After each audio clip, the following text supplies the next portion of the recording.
This is Snuffy, and welcome to another episode of Doggies and Dragons. A little bit of an update. We've got a little bit better sound quality now. We're trying to make improvements as we go along. Let me know if it's any better down below. And without further ado, Doggies and Dragons. Okay, where we left off. Quick recap. You've taken a mission from Tyatha Valeth to rescue her sister, who was gone missing about 3 weeks ago, deep in the Yuirwoods, where she regularly visits to visit the magical forest and say hi to the various elven creatures and her fae friends. You guys are about a day and a half into the woods when you came across a strange feeling in the back of your neck, and you were attacked by phase spiders. In the encounter, poor Tyatha got poisoned, and to the point to where she went unconscious, and you guys healed her as best you could, and brought her to the near town of Sassatayesi, where you burst in the middle of the night. Yeah, Sassatayesi. How do you spell that? Sorry. Sassataesi. Okey-doke. It's a wood elf village of about 100 plus people. What else? Mm-hmm.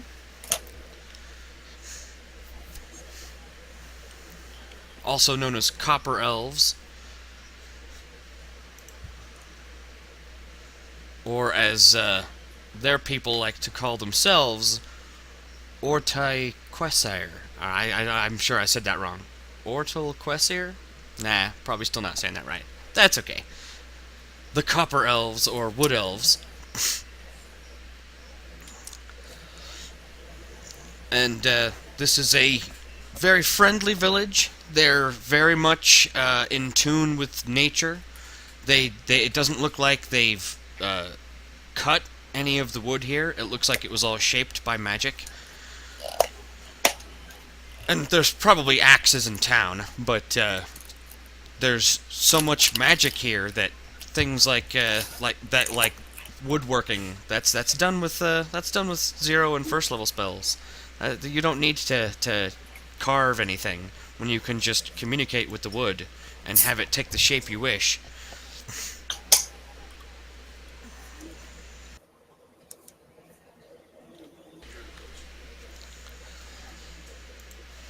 And poor Tyatha passed out, and you guys rush into town, and the town comes to life.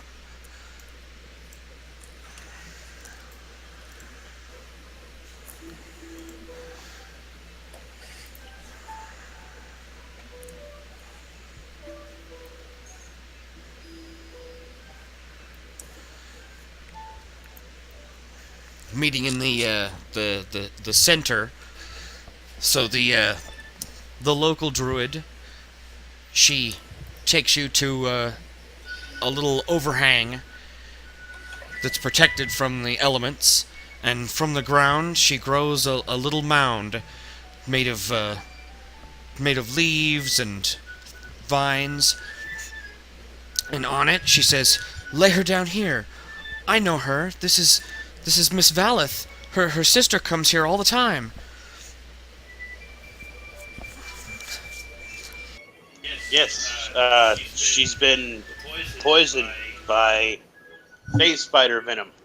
We've healed her wounds, but the poison is already taken her system. Those are dangerous spiders. Okay. And she casts a curing spell on her. Within about a minute or so, Tyatha opens her eyes again and smiles warmly and drifts back to sleep. This time not in a coma-like state, but more out of exhaustion. It looks like she is at peace. Well, thanks, Saloon. She's all right. It might You meant she's at peace that she's dying. No.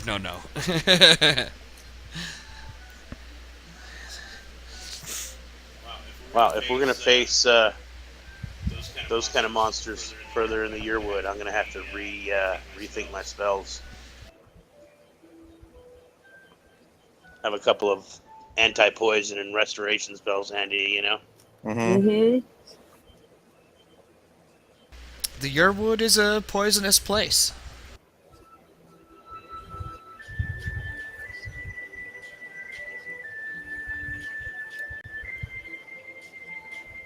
Is there someone who can help us maybe create some items to fend ourselves against some of this poison?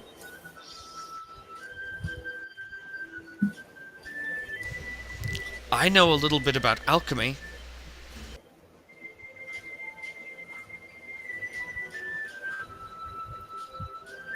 Well, I'd be happy to pay.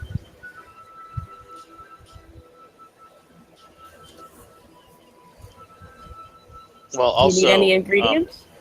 can we? We need to take shelter for the night, of course. Are we welcome to stay in your village at least for the night? Of course, there's more than enough barn space for everyone.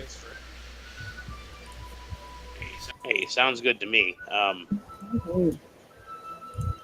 I need to like rememorize spells, and I can be effective if this happens in the future. And she actually starts to raise more of those mounds of vines. About half a dozen more. And they're all...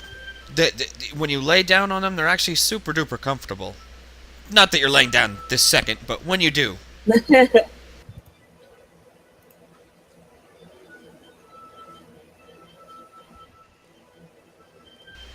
We insist that you stay the night. What happened? Why is she here?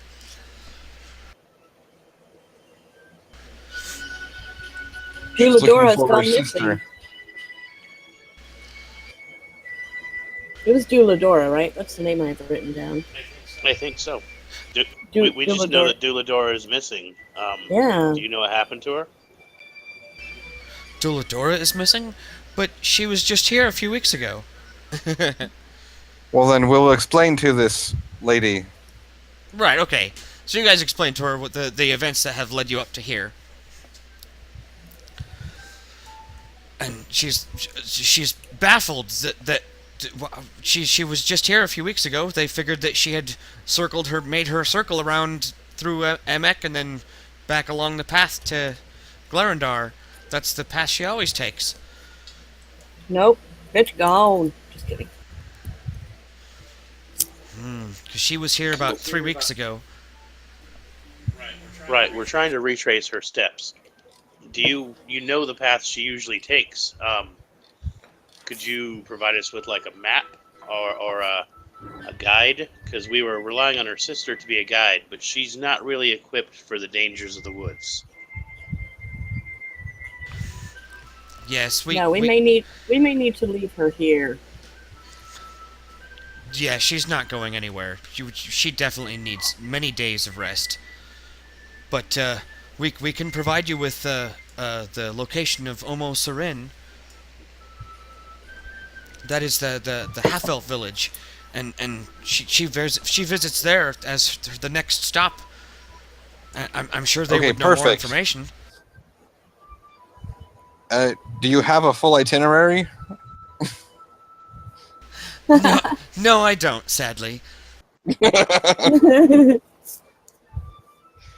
Well, the next village it is then, after we rest up here a bit. Yeah, let's rest here the night, and I need to rememorize some spells. Do a And little. make sure she's okay and all that before we go. Exactly.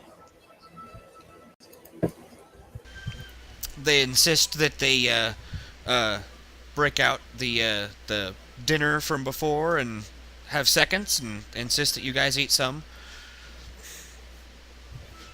Absolutely. What do wood Also- elves eat for dinner? Lots of hardy vegetables, like like carrots and potatoes, as well as lots to of be honest, yeah. lots of green leafy vegetables too. Oh. as well as rabbit Did you hear stew that and sound? chicken. He's like, oh. Okay, well now you won me over. Well, I'm pretty sure I've got some loaves of bread. One of us does to go with the rabbit stew. Yep, yep. I will break out a couple of loaves of bread and slice off a chunk of cheese wheel to share around with them in return. Mm-hmm. As you guys are eating and sharing and chatting about things, a couple of people mentioned that they knew Dueladora. Like, she comes here a couple of times every year. It's been that way for at least a dozen years that people can remember. And she did mention that she found a circle of stone rings, which, it's one of the popular sites here in the Yuirwood. There's a variety of magical rings, such as the stone ones, which are usually involved in teleportation to other realms, and there's Uh-oh. the fairy rings, which are teleportations to like the Fey realm and invisibility circles and stuff. Like literally the circle of mushrooms thing, where fairies turn invisible and go to other realms. That's what Yuirwood's all about. So they're telling us that it's very possible she accidentally stepped through a portal.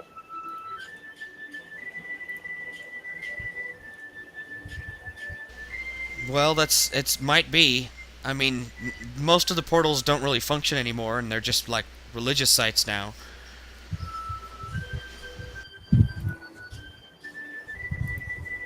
Well, if Hmm. do they know where this ring that she was talking about is? Is it on her normal path that she goes? No, she said she discovered it recently. And she didn't tell them where it was? Well, she chattered on and on about it, but she didn't go into like, here's the coordinates. Did you describe like anything that would be identifying? Like, is it near a forest or something like that?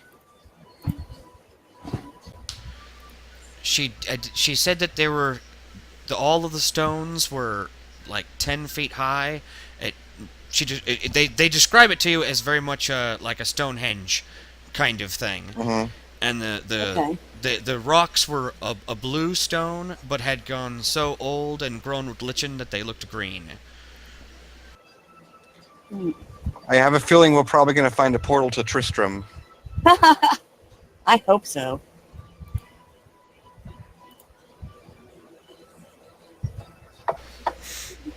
And then as the night goes on and you guys chat about some more things, give me a gather information check. Do I even have that? It's part of the diplomacy skill. Ah, diplomacy.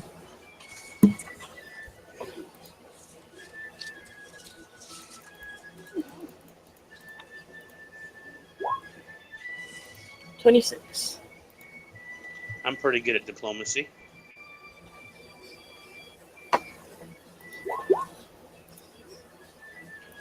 Hmm.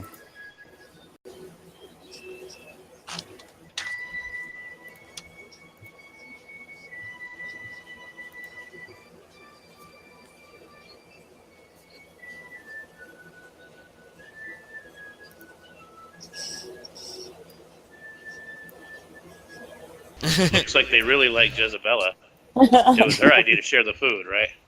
Yep.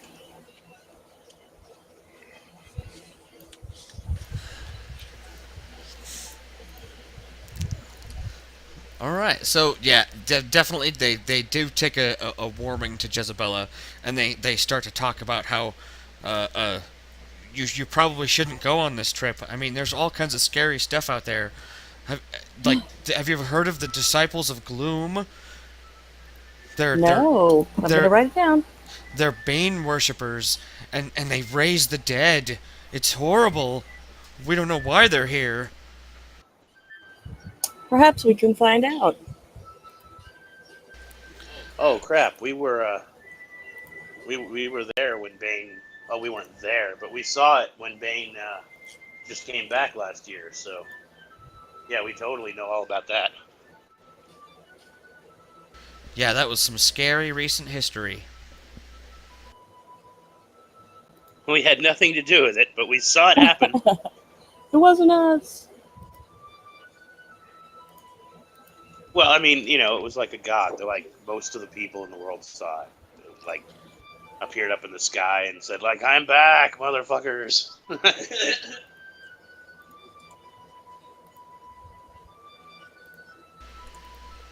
So yeah, Bane worshippers are bad. Yeah. And then they start to talk to you about the cult of Voldini, a bunch of evil fae and druids who are corrupting the land. Ooh. What? Cult of Hey, Valdini. do they have anything to do with the Duskwalker? I was gonna say that sounds like a magic act. It It's does, the Great doesn't it? Baldini. Uh-huh. You mentioned We got some good insults if we meet them. the the Duskwalker, and they all sort of fall silent. Oh, well, according to the legend, and now these are just children's bedtime tales, mind you, the dread Duskwalker has returned from his night realm, and once again stalks the Yuirwood, only now no high mages exist to stop him. Bum bum bum. Oh shit. The Red Pirate Dustwalker. Oh crap! He's got the Dread Pirate Prestige Class 2. That means he'll have like hundreds of henchmen. Uh-oh. But hey, if we beat him, we get a boat. Nice. And then we get to appoint the new Duskwalker. You see, I'm not the real Duskwalker. He's been retired 15 years and living like a king.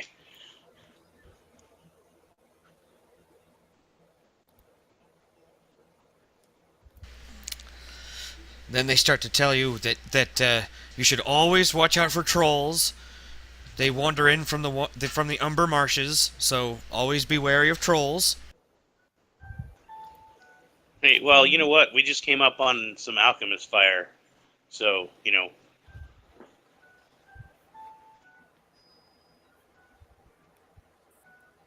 trolls don't like fire.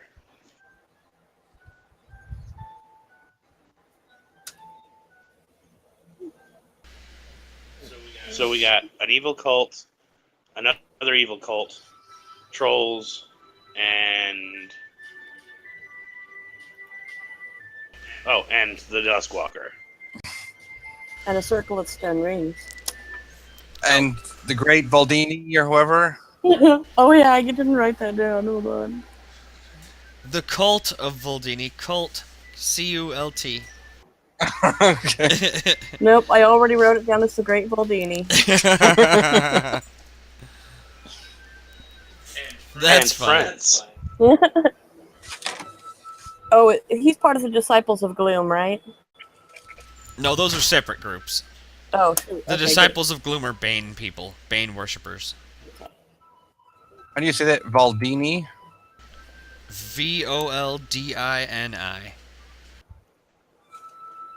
And the cult of Valdini is evil fairies and druids.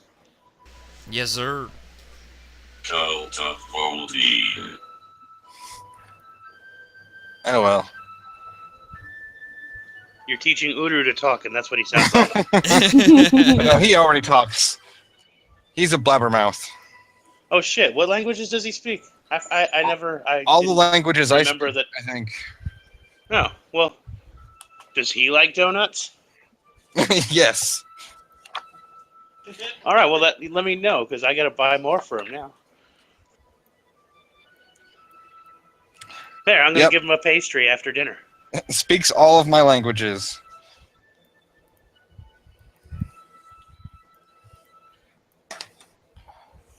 What do the wood elves think of Uru?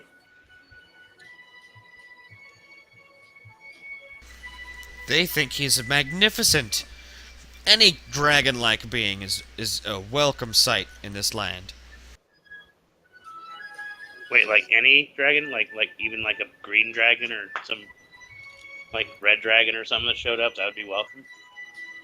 Well, okay, that would be a red dragon would be scary. That's true. Okay, but that's still stereotyping. Are you saying that a red dragon can't change its ways?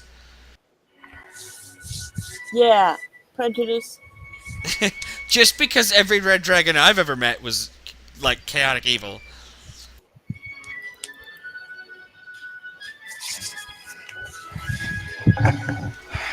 There probably are a lot of decent red dragons that just become like bitter and cruel because everyone treats them like crap.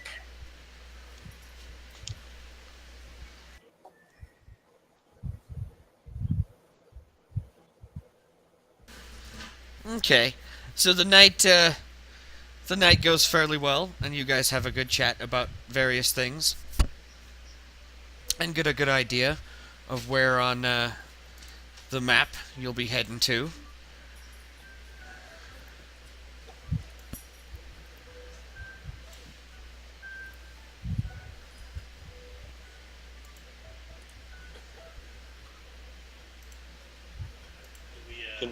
Could we see that map? Oh, you're cool.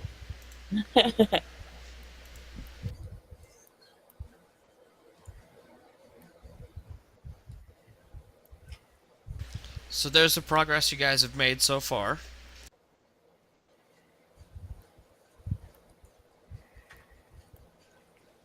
Sasa TC? No, it's Tyesi.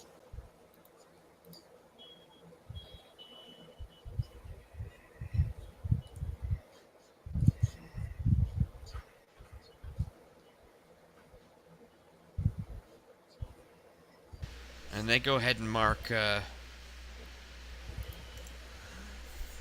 location of Omo Sarin on your map. Ah. Get a little closer here. Wait, where is? Okay.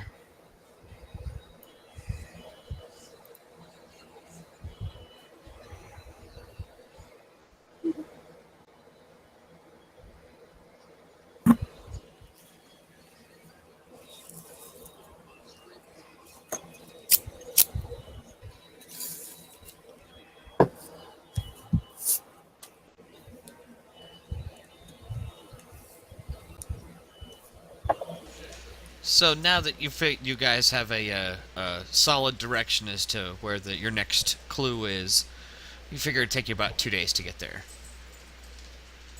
Okay, good.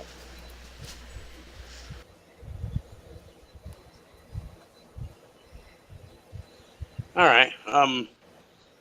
So well, they mentioned the dangers we might face. They didn't mention phase spiders. Yeah, your story of space spiders really surprises them.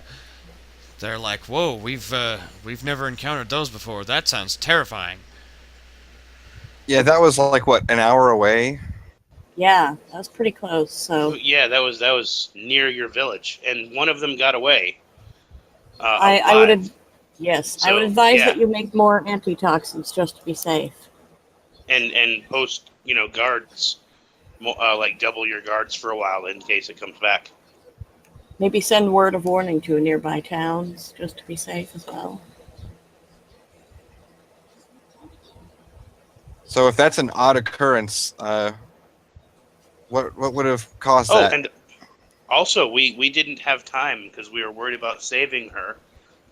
So we never actually we didn't like retrieve any of the venom or anything like that. If the druid is interested, that's only a couple of hours. She could go recover, any spider venom that helps make antitoxin, right? I would Like think so. you make Yeah. anti-venom using the venom. Yeah, that's specifically how that works.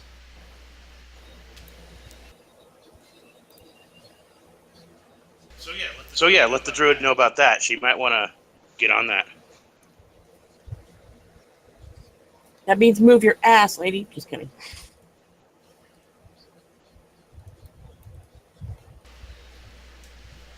You guys spend the rest of the night here and get a good night's rest before you make and break in the early dawn. Go ahead and memorize your spells for those that need to, and get ready to embark. Cool.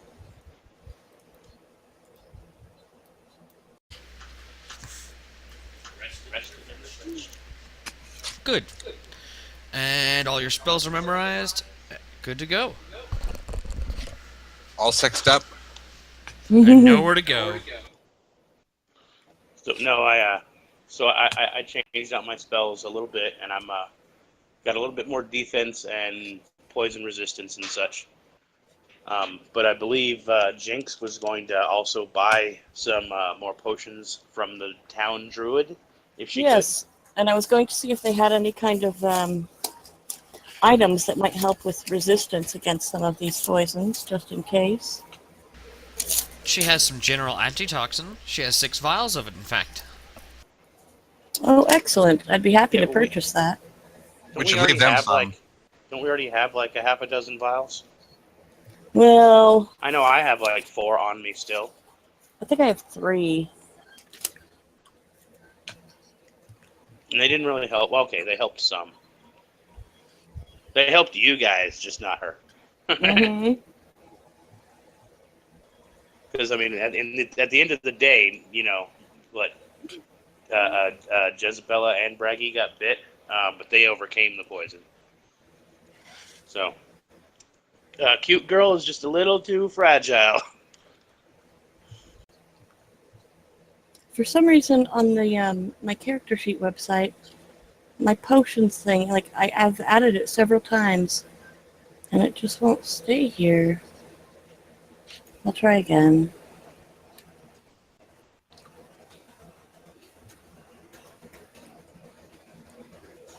But, hey, I guess you got the bag of holding, so no reason not to throw more antitoxins in there while they're available. Who knows when we might get stuck in some horrible poison zone. Yeah. And she'll happily sell them to you at only 30 gold a pop. Holy crap, Sickles. You know what? It's a small town. I'm sure they can use the money. All right. How much hey, is they're that? they're normally total? 50 gold a pop. Yeah. Hey, I'll How much throw is 100 that? gold on that. I'll throw in 100 gold on that from my share. But you go ahead and keep them in your bag. Okay. Is it just antitoxin you're buying? Oh, wait, everyone should have a couple, so... I mean, Yeah. Braggy and Myron should have a couple of their own, too. We all have some. I still have 4. You know, a couple of them in my bandolier of potions. You know what? That's a good idea then. There's 6. I think Braggy and Myron should each take 3, and then we'll each have, like, because I have 3 also, and then everybody will have some, just in case. Did we have some from before? Mm-hmm. Yeah, I had 3 previously. Me and Jinx had some from back in the day.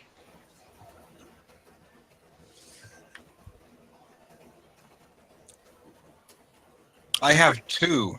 I'll buy 4. How much is that? Sorry, I already bought it. It's a gift. Hey, Jinx, I put in 100 gold on that, too. So. Yep.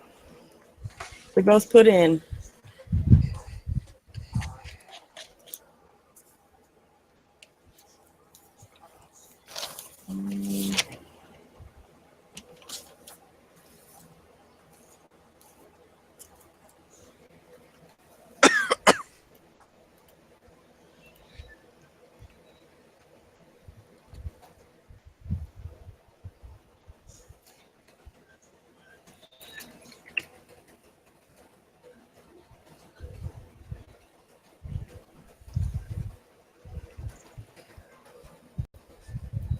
I'm looking at my cash, and we are not poor, so yeah, no reason not to stock up.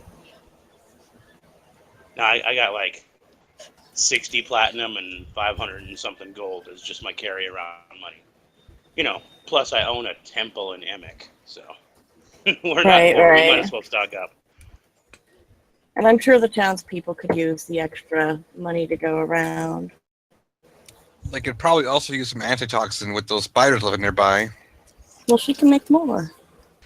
Yeah, that's what she does. She's an alchemist. DC's only Okay. 25.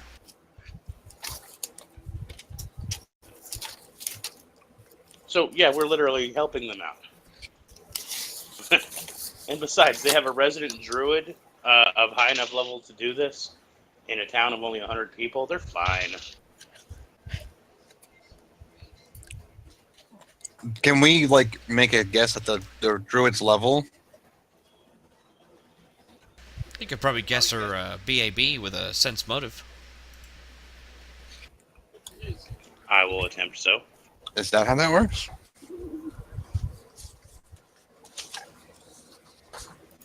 I actually remember from back in the day.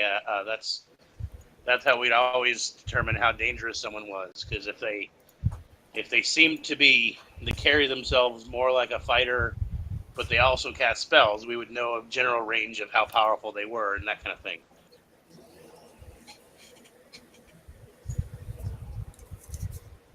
Like, we know she's a druid, and druids aren't necessarily great with weapons.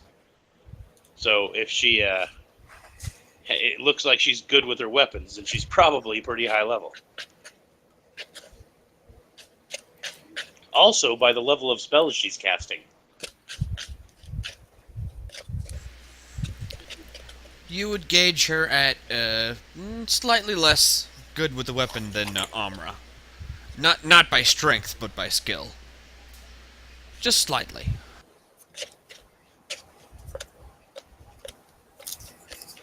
Okay, so she's probably level, like, 4 or 5, but being a druid, she has access to completely different spells than I do, so she's way better at this nature-y stuff.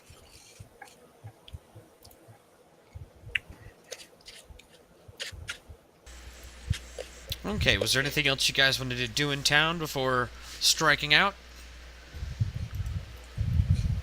Well, they told us where to go, right? Well, we're going to keep following in the footsteps of Douladora. Douladora. Douladora. I mean, the Great Voldini. No, we don't want to meet them. Right. The druid's going to pick up a rock, throw it in the sky, cast a spell. It turns into a bird and flies off. And the druid says, "Follow the bird."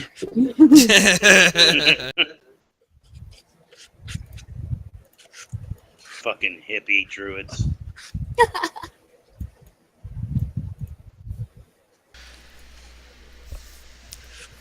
Okay, so you guys start traveling again.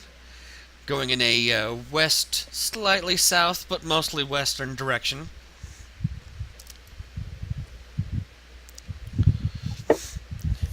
And you get about halfway through the day, around noon to 1 o'clock, when you find yourselves entering a wondrous glade. And in a moment, you forget all about the Yuirwood. You leave Emek and your quest behind. You think you have found that place you've been searching for your whole lives. Peace, tranquility, perfection. You're breaking up a lot. The path you've been following, without even realizing it, seems to be made of wood. Not carved, but shaped like it was grown this way. And it leads to a small group of trees. You feel like, for the first time, you are truly all home. Hey, I've heard about this. I read a bunch of those forest ranger stories about random staircases in the woods. Hang on a second. Is Sharess here? Because if not, then I can't have reached the end of my journey. Yeah. I'm gonna grab my holy symbol and just sort of, I'll cast guidance on myself. grab my holy symbol and cast guidance on myself and question whether something fishy is going on. As you start to resist, your senses start returning to you when you realize that the forest seems to be closing in. All around you, the trees have gathered, forming into a circular barrier, preventing your escape by foot.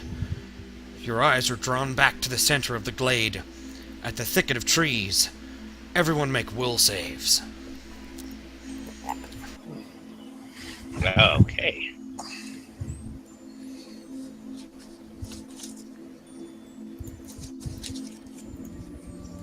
Ooh, 22. That's not too bad.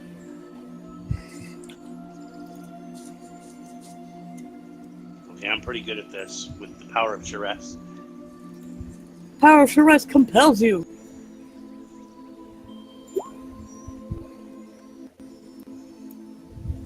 Oh, and I forgot to add the guidance, if I got that off.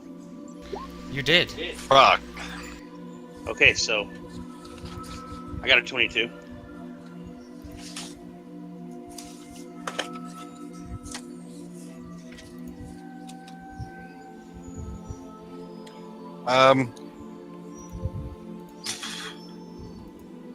Is this a save versus enchantment? It is. Okay. Oh, that means Jinx is going to get a bonus too. Oh, that's right. I do have a... Where is it? I've got a +2 against enchant. Yep, +2 versus enchantments. So it was actually 24.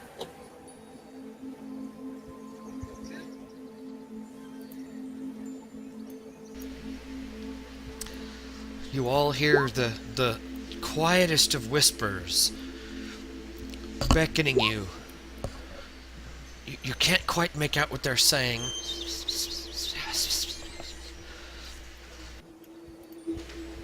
Myron, you feel compelled to stay here. This is your new home. Oh, it's so nice here. Hmm. It does look nice, honestly. Go on, Uruk, go on without me. Well, I don't think he can go too far without you. Oh, he's nudging me. Come on. Come on, come on.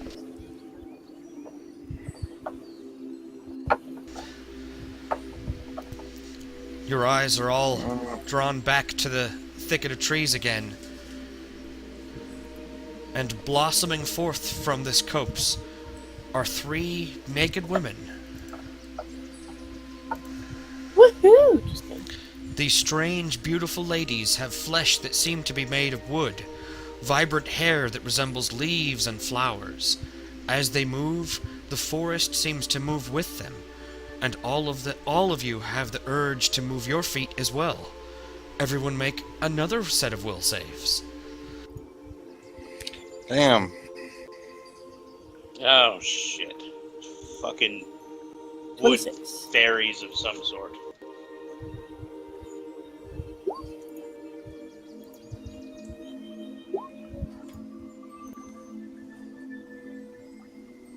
I mean, you know, I'm still going to enjoy the sight. Well, you know, actually, they haven't threatened us yet. They start to wave their arms around and start to laugh and giggle. Hee hee hee hee.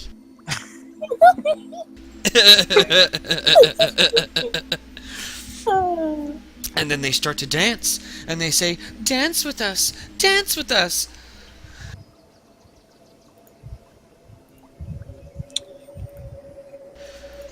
Huh. Myron starts to move his feet to the beat of the forest.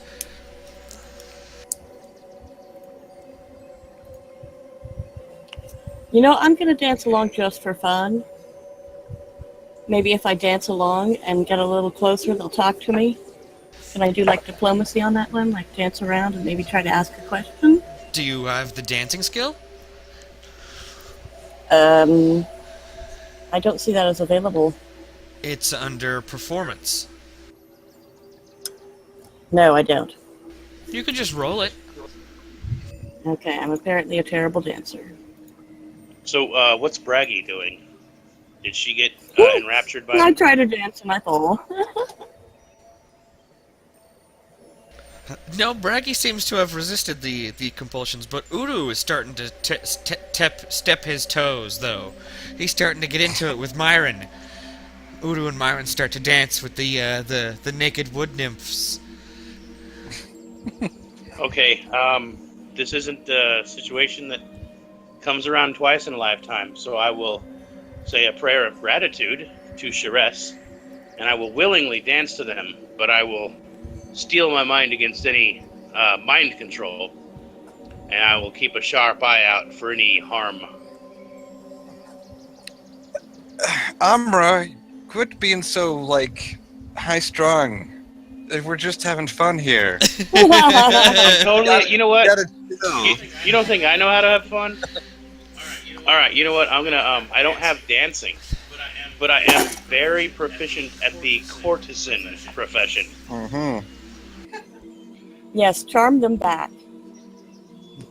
So I Someday will, bards will tell tales of the forest orgy. yes, I will attempt to seduce them. Hmm. Alright, with your dance moves? Well, I don't have dance moves so much as, but like courtesan skills, meaning I could just sort of fake dance, but be mainly doing the eye contact and the Slowly licking sway. of the lips and the Or did you just show off your humping skills as a dance move? Right, Yep. right, but also do like the whole like intense stare and like posing like dramatically.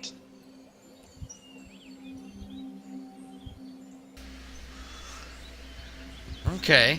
I am, just about the most charismatic half-orc most people would have seen.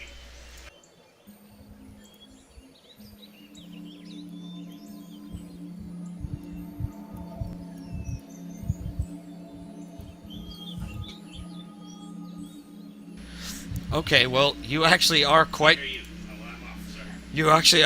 good at the courtesan skill. So you could use that as a default. I would just give you a -4 for it being not exactly the dance skill. Okay, so I'm gonna I don't know how to dance, so I'm gonna pose and make eye contact and sensuously move with them without really knowing how to dance. But yeah, let's try it. And Jinx, was doing the same thing, so one of us can synergize with the other. Oh, I'm terrible. I rolled an 8, dude. Well, it's plus your I tried charisma. to. Oh, What's your charisma, Jinx? 16.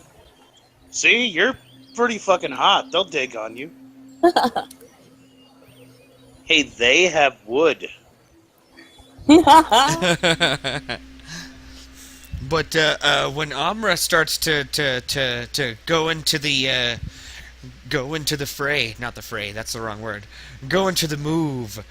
He takes it on smooth. With a 23, you really do impress them. And with Right, I'm doing the John Travolta thing where I like pose in the middle of the dance floor so they can dance around me and stuff. And with Jinx backing you up, you guys, you guys, Your backup dancer. you guys impress these ladies quite a lot. And once the dancing's done, Well, and in the background, Myron and Uru are simultaneously doing a disco dance as a background to what else going on. Because they dance perfectly choreographed, and there's the little halfling and the fucking big dragon baby. you're right. They wouldn't even need to try to be perfectly choreographed. That would be beautiful looking. So we're producing a music video up in the woods here. Right. Hold on. Do we have any spells that could make it look even cooler? Hold on. Let me check. Well, Braggy's the wizard, so she's on camera. She's recording it, I've got and some putting the auras. illusions up there. Hey, I can use some of my auras to make some pretty colors. I have a light. I can do light flashes. So Braggy Yes. is the DJ. She's got like a set of headphones to her head and is like scratching out some illusion spells, like prestidigitation to remix some music. So you guys end up having quite a lot of fun. About an hour or so goes past, and you're exhausted with dancing and frolicking and having fun with these. Now you know these are Dryads, and once the dancing has died down a little, they introduce themselves. The tallest one says, "I am Astrina, and this is my sister Dianthus, and my youngest sister Echo." Oh, I love that name. We must apologize. We just had to. You looked so interesting. We couldn't let you go by without talking to you. And now we're happy we did. You danced so well. And what is this? We smell something. Do you have sweets? Oh, well, yeah, you know what? I got some pastries that are only a day and a half old. The Nice. crust is still fluffy. I thought they would be sponging for a time code.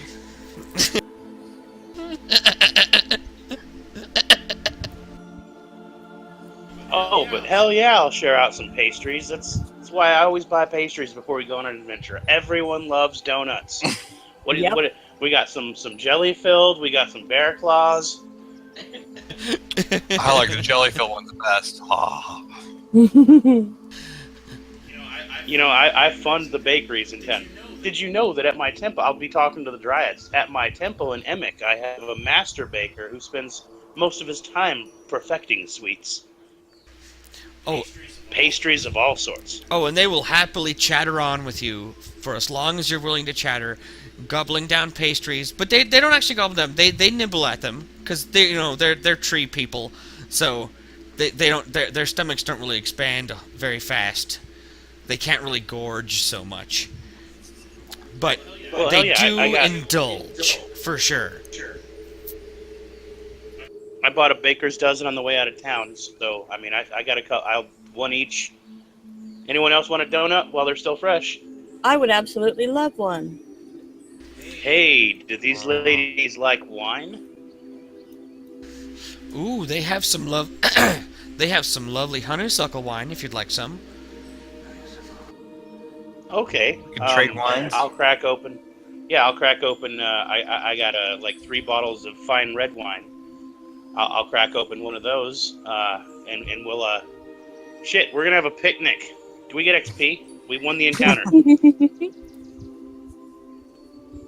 Well, with the sweets, you've I got some circumnavigated bread one and of the cheese things. just so we don't get too drunk, right? Say that again? The sweets, you've basically bypassed one whole thing because of the sweets. Nice. Because you guys are so awesome.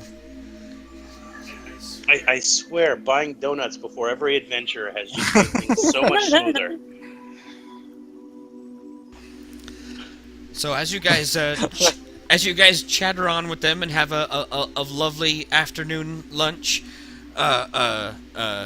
give me a set of diplomacy rolls to see just how endearing you all are.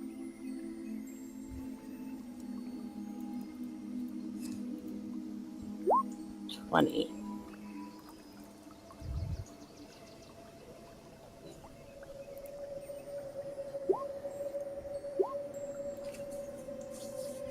Ooh.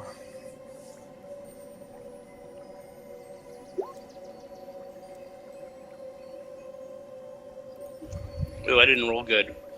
But if that fails, I do have a special ability from my domain that allows me to re-roll failures on diplomacy checks twice a day. It is a failure, actually, by 1.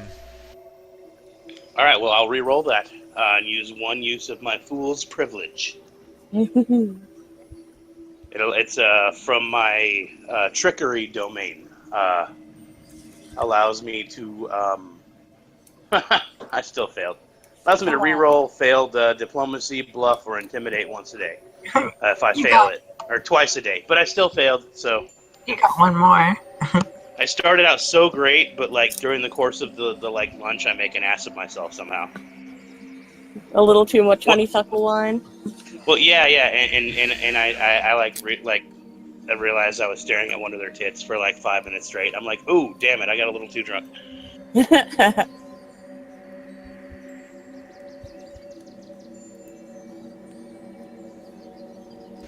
So over the course of the next hour, Myron ends up oppressing them even more. He didn't have the best dance moves, but he was enthusiastic. He was into it. And he can really tell a good tale. He's good at swapping stories. So much so that they're willing to come clean with you. Normally they would just charm potential mates, but you seem to have resisted all of their charms. But it is time for their season, and Echo has never had a chance to flower yet.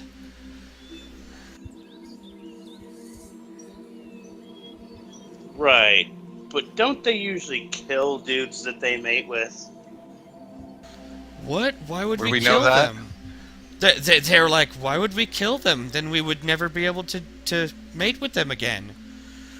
We can mate at least once each year. Knowledge nature? That's what it would be. Yeah. Like, in the name of Sharess, I could not turn down such an offer. I like, that's literally my goddess is the goddess of like sex by default. Like I guess only like I think there's a halfling fertility goddess that's like slightly more into mating, but the goddess of like love and parties and pleasure and such sort of demands that I do my duty here.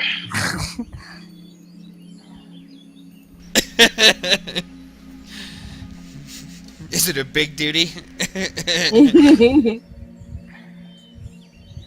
Time for snoo snoo? As far Totally as we not know, into it's the- safe. Right? Hmm? It's safe as far as we know for them to mate with the Dryad.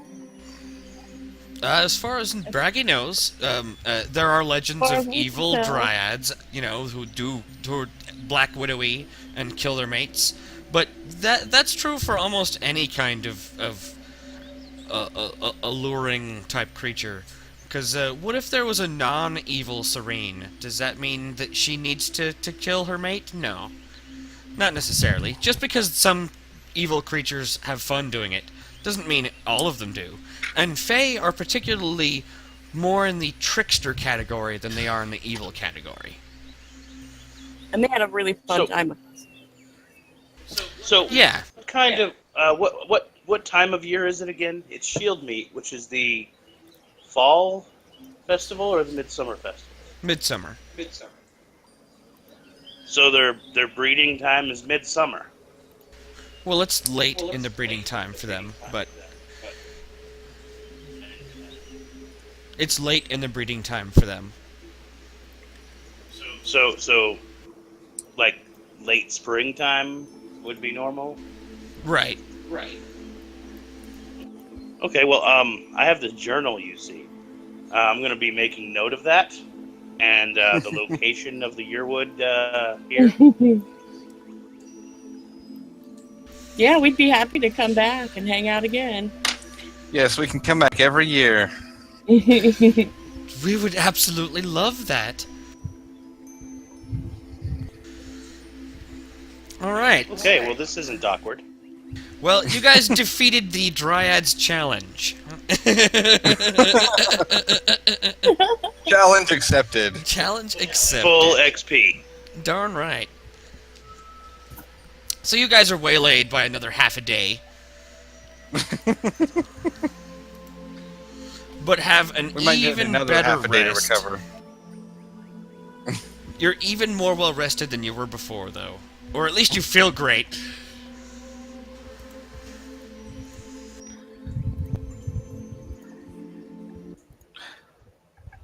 So, forest orgy. A 4G. Wait. A forest G.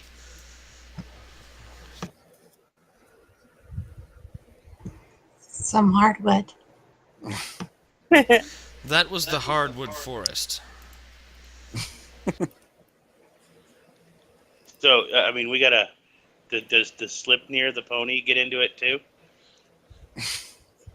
I don't know. I can see. And Uru is Uru like fully functional? All right, so now that the ladies are satisfied and calm, I'm going to casually ask them if they've heard of Douladora. Well, I'm sure during our hours of conversation that would have come up at some point, right? It doesn't look Well- like they've ever met her. They sometimes will hang out with females, but they don't really like to hang out with any real humans often, and usually only when they're overcome with the desire to hang out with males. Hmm. Have they happened to see an elf chick coming through here a couple of weeks ago? No, they did not. It's a good thing that we're not human. Heh. Humanoid. Intelligent things with wieners. Oh wait, no, tentacle monsters don't count. Those aren't cool. They might really like a tentacle monster. Like an illithid. You never know. See, it'd be funny because an illithid would not find anything attractive about her. Well, maybe sexually, but appetite-wise, there's no brains there to eat as far as he's concerned. There's It's no a- brains it's a- in there. Yeah, it's a wood creature. Right. They're tree-based entities. Does that mean that there's So a lot of is there- chafing? Yeah, is your skin all rough, I wouldn't like an know. barky, or? No, it's actually quite soft. Now I'm just thinking of Venus flytraps. Okay, Damn right, we boned some trees. you conquered some dryads. That's what you guys did. Conquered. They needed mates fit for breeding, and you guys more than passed their tests. And you guys learned a bunch about, like, the bees and the birds. Not actually literally, because they know all of the bees here, and that bird, and that bird, and that bird, and they speak all the different dog languages, and all the various other animal languages. But the trees are the most interesting people, and you learned the name of, like, 400 trees when you guys were there. Well, would I be Oh wait, welcome are all to, the trees watching us while we do it? Of course. Yeah, and the trees love it. Will I be welcome to come back for a visit sometime, or You maybe a guys little are, dancing? you guys are certain that you will always be welcome back. Oh. Now that is some weird tree love making right there. Hey, and once you guys get higher level, everybody can have a penis. All you need is alter self. Done. Here's a penis Excellent. for you, and a penis for you, and a If only it worked that way in here's the real thing, life. though. After we spend the whole afternoon, like, do we spend the afternoon and the evening, or do we? Yeah, basically. Become pretty Are we rested after an afternoon, or are we going to end up spending the whole night there? You'll end up spending the whole night there. So in the morning when I wake up, I'm gonna feel somewhat overcome. Like I do feel like I've done a service to Sharess. This You is in you keeping feel with it in my your advice. heart. Yes. Sherez is gonna Right, bless the shit out of you. But on the other hand, how bad would we feel if we learned that Duladora is being tortured constantly while we're not rescuing her or something? See, but you had to pay homage to your goddess because you needed more of her blessing for the quest. We got some inspiration at the beginning of our quest. But I am going to wake up early the next day and say, hey, we do have a quest to go rescue a damsel. Like, we should leave before the sun gets high in the sky and the trees all wake up. Leave before they wake up. Yeah.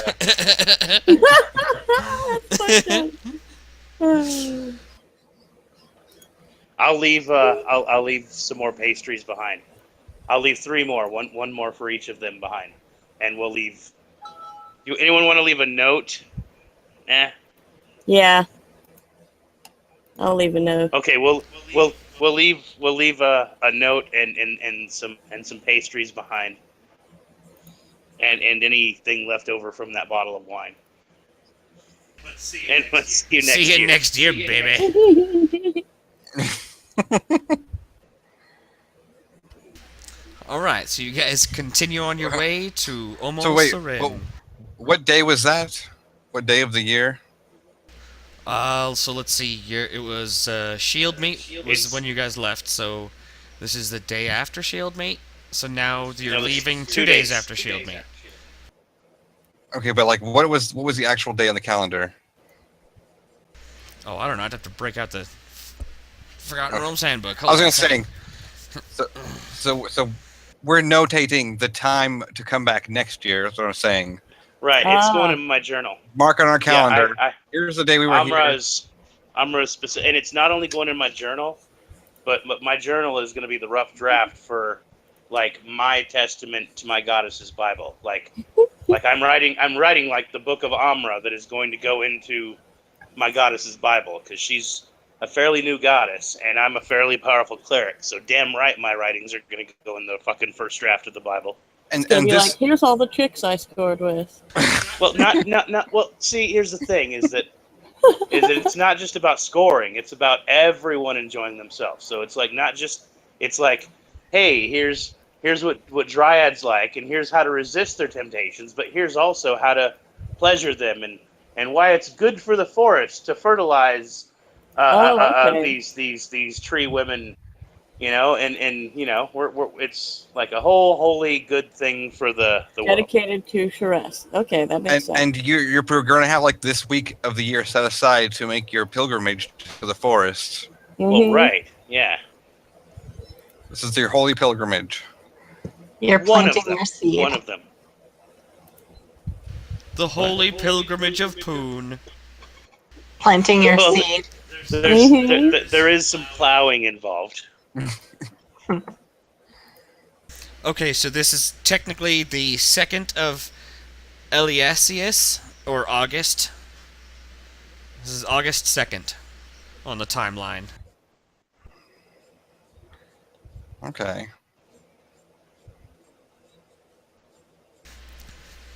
Okay, so you guys... The holiest of days. The holiest of days, yes it is. Well, August 1st was the holiest of days. And August 2nd is the, alright, let's get out of here. It's the next morning. We don't want to be here when those chicks wake up.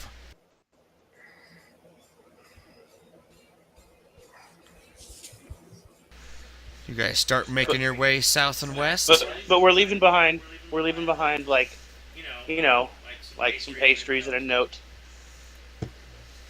You'll take with you lots of tree sap. Well, you know, it's going to take some scrubbing to get that off, huh? The next day's trip was actually rather pleasant, as you guys are left in a post-euphoria. And there's a light sprinkle now and then, but it just fulfills to refresh you and make the day seem less dull and more vibrant. And the wildlife all around you seems to be friendly instead of dangerous. Happy chirping birds here and there.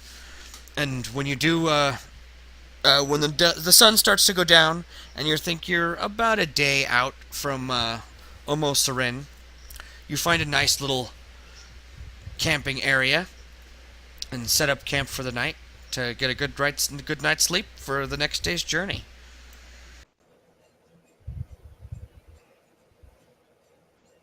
All right. I'm going to see if I can maybe catch a little animal and make a nice stew before doing some praying. Do I need to make a roll for that? Trying to catch an animal? I have stealth. Well, I have survival, so between the two of us. Well, wait. We got food. Wait Really? a minute. We have meat? Yeah, I still got. Well, I got bread and cheese, and also I have that whole backpack that I loaded up for what's her name to carry has like 25 days worth of rations, which is beef jerky and dried fruit and trail bread. Okay. I just like to go then through the I'll, fresh food first. That when you head off on an adventure, you should have some fresh food, to enjoy the first few days at least. Exactly. I just am really in the mood for stew. So what fresh food have we got that I can put into a stew? Well, I'm sure we could go through our rations, but fuck it, let's go ahead and go try to snare a rabbit or something. Yeah, just for fun. I'll make a survival to dig up any vegetables and shit, and Okay. and help you hunt. But you go ahead and try to kill a rabbit. Fuck I'll it, do my let's this. stealth just to see if I can sneak up on them and grab them. I have survival as a class skill. Cool. Toss it in. I got a 30. Nice. So while we're talking about going and hunting a rabbit, Braggy is all like, "Oh, I have 2 rabbits I just caught right now." Yep, that's probably.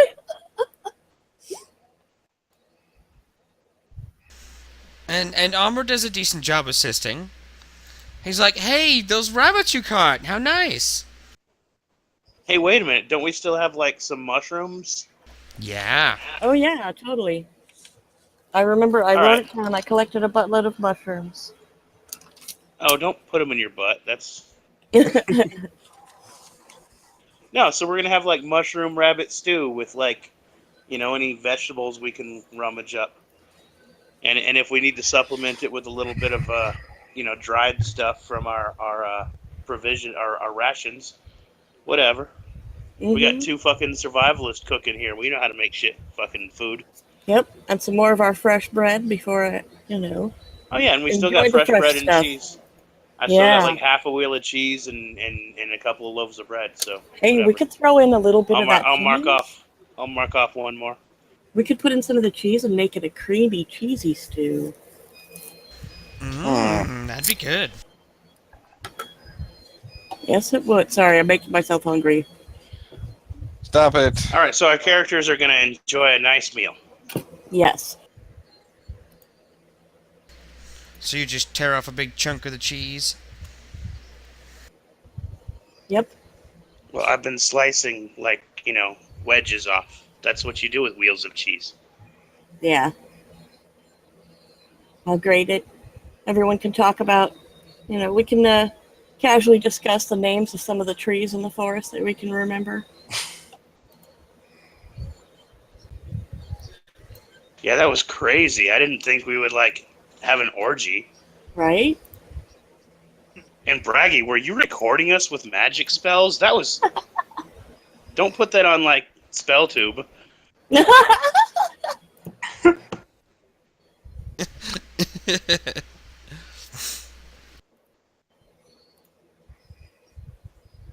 Every mage All right. has a pool of water that they stare in all day.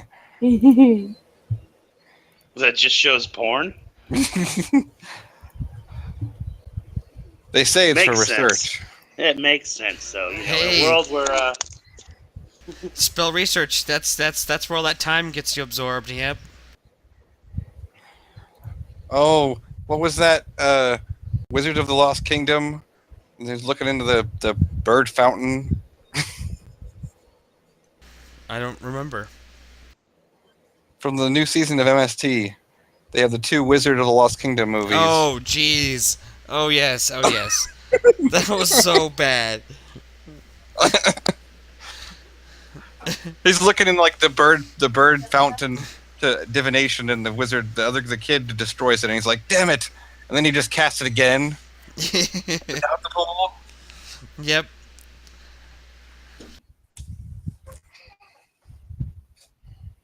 What was the point of the bird pool?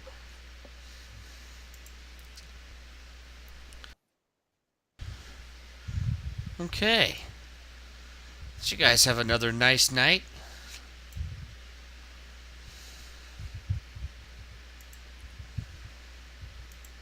Well, I almost feel bad about us losing time. So let's try to make better time from here on out. Let's double time up the road.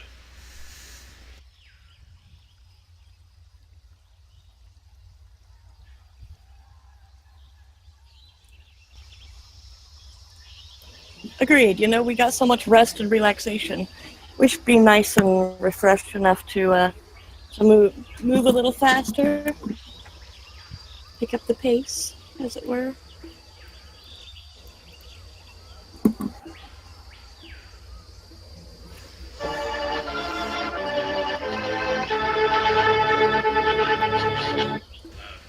You have rested.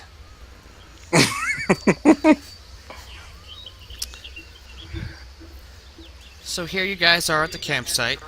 You have been sleeping soundly through the night. A light sprinkle served to set the relaxing mood without making it too damp. It's early morning, before sunrise, when the sounds of the forest are interrupted by what must be a ferocious fight. You hear the roars of what must be a lion, roar, followed by the sounds of tree limbs snapping and something even bigger roaring, even louder. Uh-oh.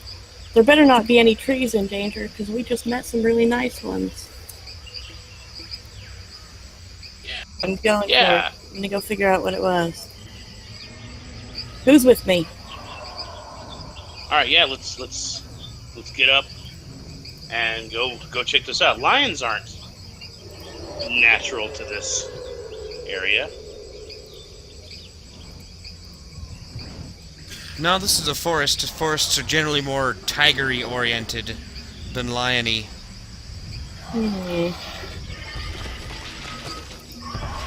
Like panthers and cougars and shit. Oh my.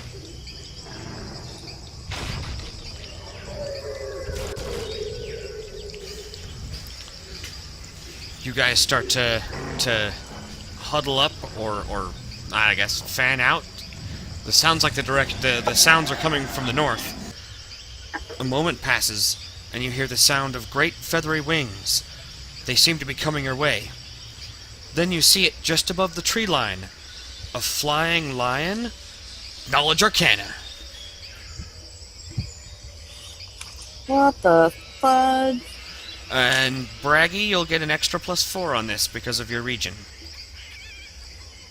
A flying. Wait, a flying lion like a griffin? We've seen griffins before. They have a griffin rider. Doesn't look like a griffin. In Emic. All right, what are we rolling to see what it is? Knowledge Arcana. I don't think I have that. That's a mage thing. Braggy knows everything though, so I trust her to know. Yes, as do I. Yeah. I don't have As any far as I knowledge. can tell, she's the educated one. I think it's a griffin too.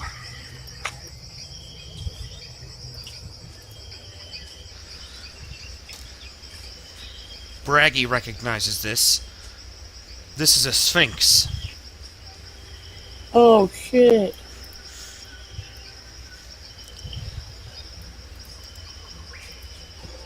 Oh, it's a sphinx, you guys.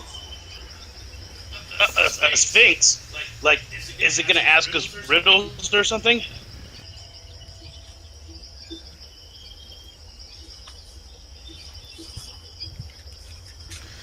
As it flies closer, you see that this That's a spoiler. As it flies closer, you see that this regal, bird-winged lion has a human's head, clad in the golden raiment of a powerful pharaoh. He, and it's obviously a he, is covered in blood. What looks to be a bite wound and acid burns on his chest, and several severe gashes on his arms and face. Also, Can you call out to him? yeah, well, See if he needs help? also on his face is desperation, and he is already looking at your group and heading towards you. Jinx, is he evil? Ooh, I'm gonna sense evil. Holy crap! Whoa. It's humongous. Whatever this thing is flying away from, we have no help against. No, it's not that Wait. big. I just wanted to show you guys what he looked like up close. Just imagine Okay. the burn marks and gashes and bite on his neck. Just in case you didn't have a good visual. Okay. Like, what do you know about these things, Braggy? And Jinx, is he evil? I'm sensing evil. Is he evil? You do not detect the presence of evil. I'm going to carefully, cautiously approach and attempt to ask him if he needs help.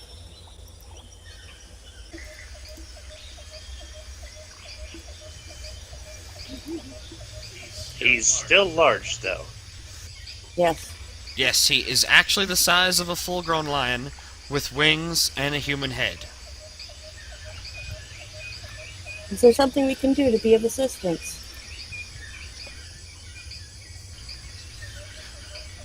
Greetings. I am Amon Mernba. I have been hunting in these woods, and I have failed. I have been looking for some sort of help, and I detected the radiance of good coming from this direction, and I had hoped that it was friendly woodland creatures. But even better, you look to be powerful adventurers. I need your help. What can we do to help you? I have been summoned to this world. From my world, I am from the Beastlands. I have been summoned deep in the Mulhorondish region by powerful spellcasters that were the same faith as my own. What? I They were the was... same faith, I believe. Yes, same faith. As what? Himself, maybe? What faith is that? Let me check, hold on.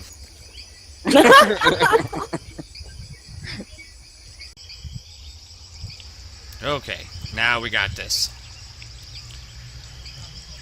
I was summoned by clerics of Anhur, the god that I worship. And from the Beastlands I came, with but one purpose.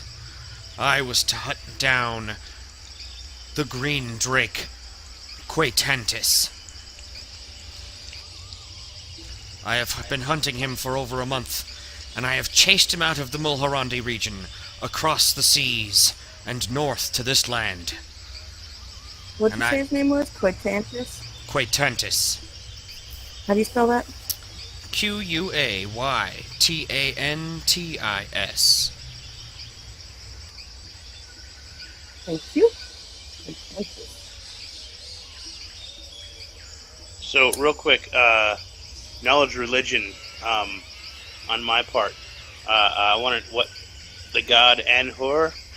What is his relation to my goddess, Sherez, who is also basically the same goddess as Bast in the Mulhorandi pantheon? You know, different people worship her by different names. Anhur and Sherez have been romantically involved a few times. Oh, okay then. Well, he seems like a good guy. As long, well, I mean, do I think he's lying? No, I you can do don't. sense You, motive, I think. you don't detect any deceitfulness coming from him. And, Not that and you have Jinx doesn't those detect any spells, evil. but no, there's Nope, no evil. No evil. Seems like he's on the up and up. All right. Well, he looks like he's hurt, so I will do a 3d6 channel positive energy on him to heal him, and let and I will also when I pray aloud for the healing energy, I will call upon Bast, as Sharez is known in his land, so that he can know where I'm coming from. Sense your motive. Exactly. Nice. Alright, now do the sound effects. Oh! Praise be to Bast. In the name of Bast, I heal you. I heal you.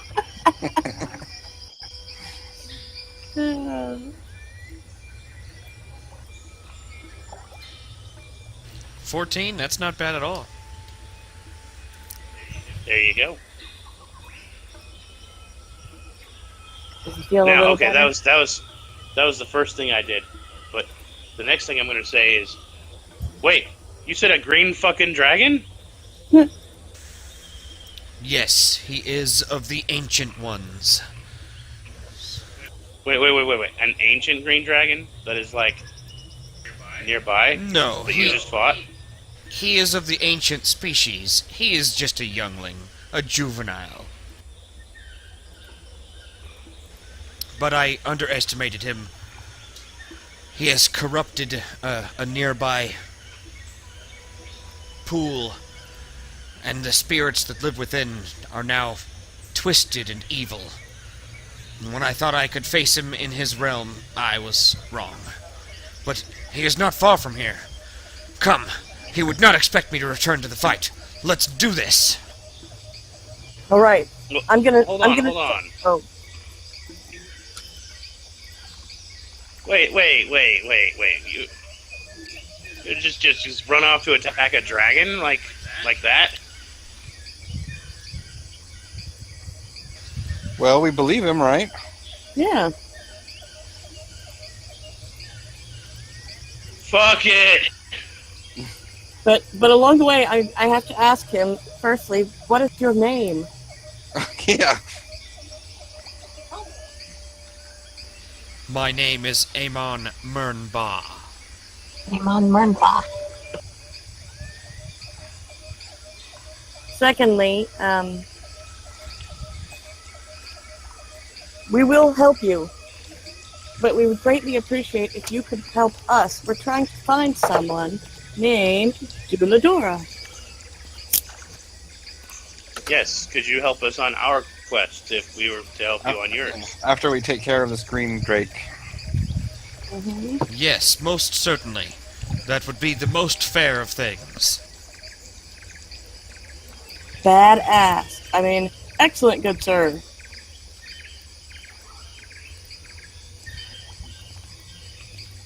All right. Well, So- since you seem to be a noble creature, we'll take your word of honor on this. Now, Let us prepare. back to this green dragon thing. We've never fought a dragon. Alright, we'll be walking along and asking stuff like, what can you tell us? Does he have any weaknesses? I'm casting some spells while we're talking. And it's a dragon, so that falls under Knowledge Arcana. Go ahead and everybody roll me Knowledge Arcana. Well, whoever has the skill. Oh yeah, I don't have it.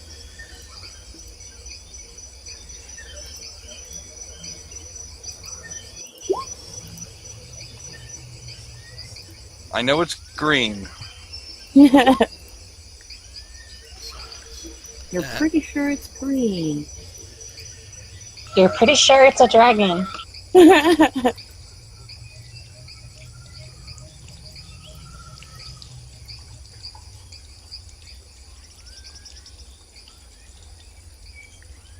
I have a good mix of spells, but I don't know nothing about no dragons. How many rounds do we have to prepare? Yeah, how far away is it? A little bit of light is creeping through the trees now.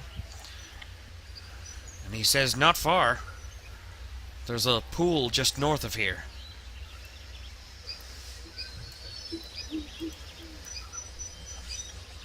So we've not long to prepare. No, not long at all. All right, well then, we are preparing right now. I am casting Mage Armor on Uru. Alright. I have no spells. I'm just making sure my weapon is out and ready to go. First strike, man.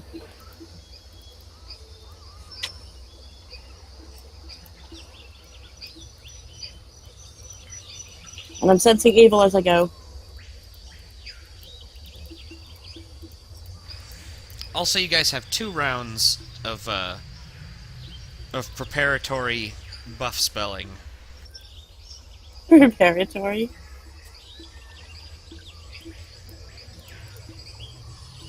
Alright. Let's see, I've got my auras going. Detect evil at will. Oh, I can smite evil too, I forgot about that.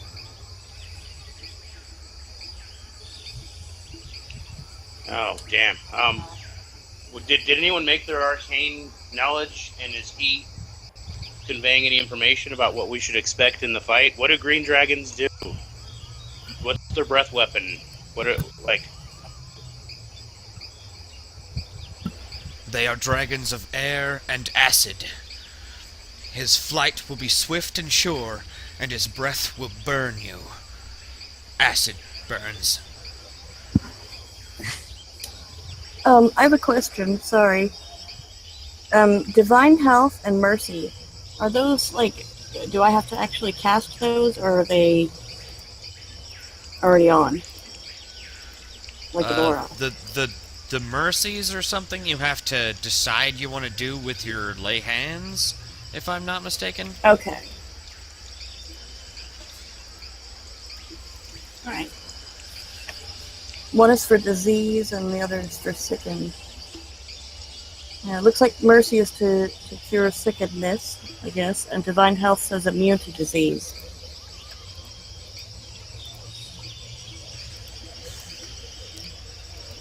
And because he is a dragon of acid, acid would surely be useless against him.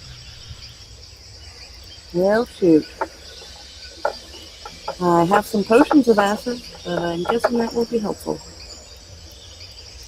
I think, Jinx, you need to use your sword. Yep. Can I polish it up? Polish your sword. Hey, I have a whetstone. I'm going to sharpen it just a touch along the way. I get an extra 1d4. Didn't our swords get enough polishing yesterday? I don't think Jinx can ever polish her sword enough. Nope. Her stone is always wet. Alright, so you guys have had a couple of rounds to cast spells. Was there anything specific you guys were throwing up? You said Mage Armor on Uru. Yeah, and then the next round, Enlarge Person on Uru. Alright. The Sphinx man, specifically he's an Androsphinx. Or should I say Amon, as his name is. He cast a couple healing spells on himself. Because he is not in a good spot right now as far as hit points go.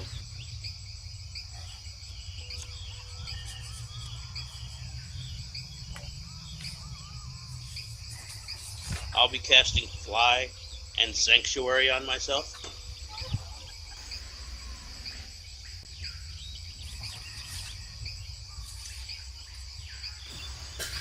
Anything? Anybody else? Are you gonna... Okay. Wait, do you have any I'm back. spells to cast, Braggy? Mage armor and shields. Nice, the classics. You are fully armored up. Do you have any spell or spell-like abilities, Jezebella? No, I mean, the only thing I have is the Divine Health, which makes me immune to disease. I don't know if that would be helpful at all. Well, that's just always on. You're always immune to disease because of Salune's And grace. fear. Okay, you're right. Can you? Since I'm gonna. Sorry, go ahead. I was just gonna say, could you increase Uru's icon size?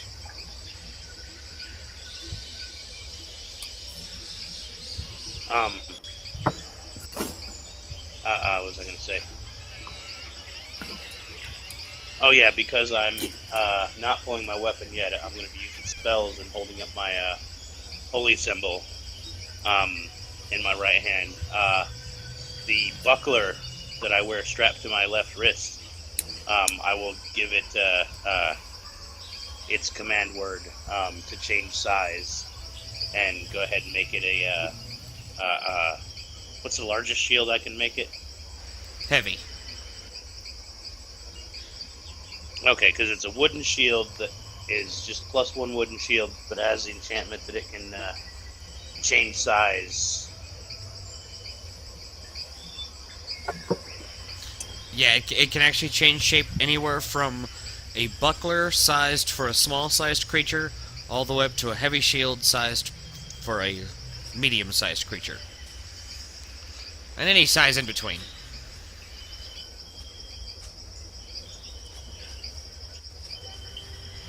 That was actually... So that just raises my AC by 1, while it's that size, that's all.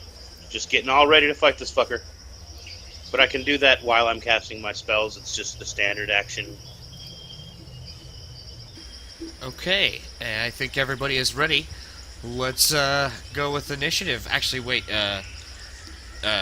are you going to get animal ready, Braggy? Should I take them off the board? Are they going to occupy your hex like normal? Yeah, they'll occupy my hex. Gotcha.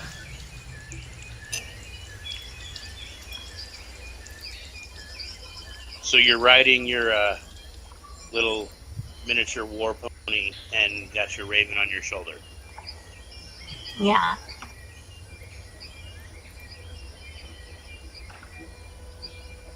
Well, I'll have my raven go into my bag.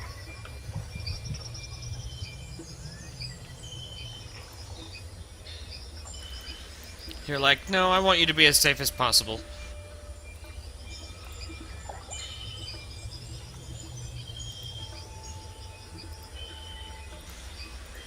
Just hope the bag doesn't fail its reflex save when you get breathed on.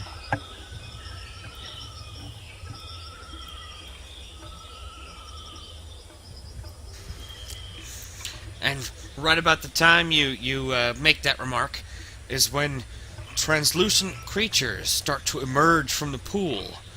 They seem to shift form between a column of water and a crashing wave. These must be the water spirits that Amon spoke of.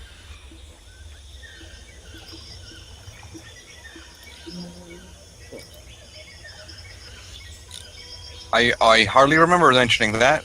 I was thinking only about the dragon. And it's initiative! Those goes. Hold on. I am on 11.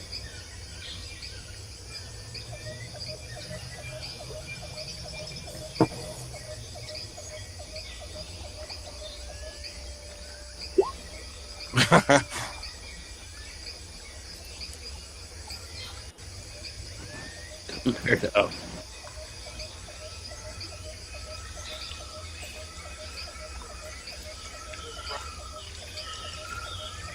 Yeah, compared to the dragon, these things are nothing. Like, just don't get, caught up by them. There's some kind of water spirit or sprite or something. And we got a dragon to worry about.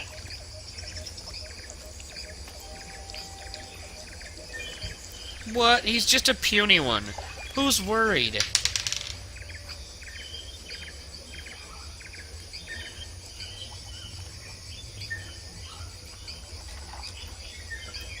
I'm a little worried. And clearly, wait, what's this dude's name? Amon Burnbaugh is worried. Well, okay, that's fair. He is worried. As we travel forward, my feet will leave the ground and I'll be floating. But I'll stay with the group until, initiative happens at least.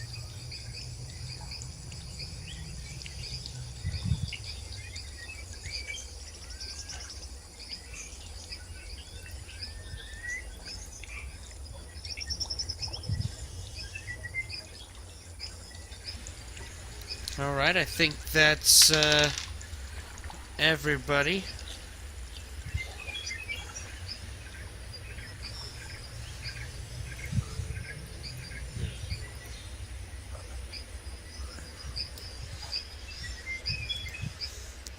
Alright, and on round one. Let's see, nobody beat 20. But Braggy on 18. Is there any penalty for moving through the trees or underbrush there? Both at ground level and for flying people? And is Amon walking on the ground or is he going to take flight?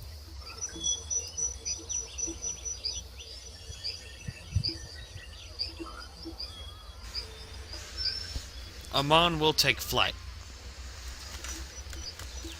And the core of the trees is a impassable area. And there. Well, what? What is this? Can I charge this green thingy?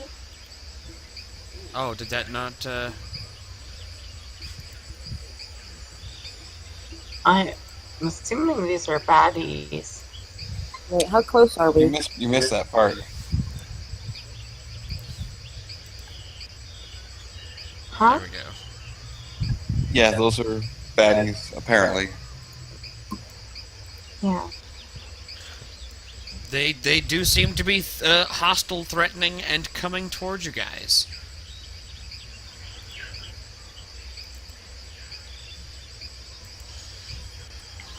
And those spots, those are impassable spots. That's where the trunks are of the trees. And that rock here and here. Let's see. You get +1 or +2 from charging. You can't charge through that rock, though. Right. So this, I could take a diagonal step. that rock, and that rock. I have 40 feet per move on the horse. Let's see. So where were you? So you could probably charge the left one. Okay. Not the right one though, because that was right through the path of the rock and the tree. But you could probably have charged the one on the left. You just would have passed close to that trunk, but that's okay.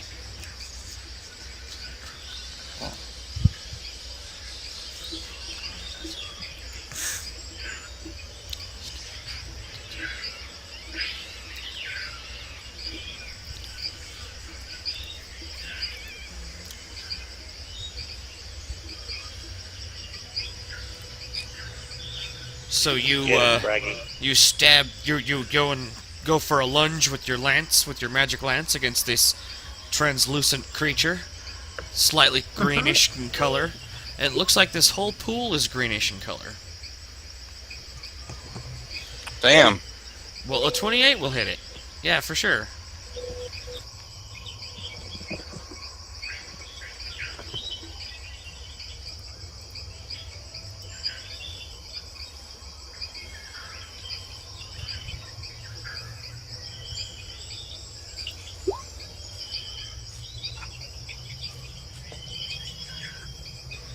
Nice! 24 Nice. damage.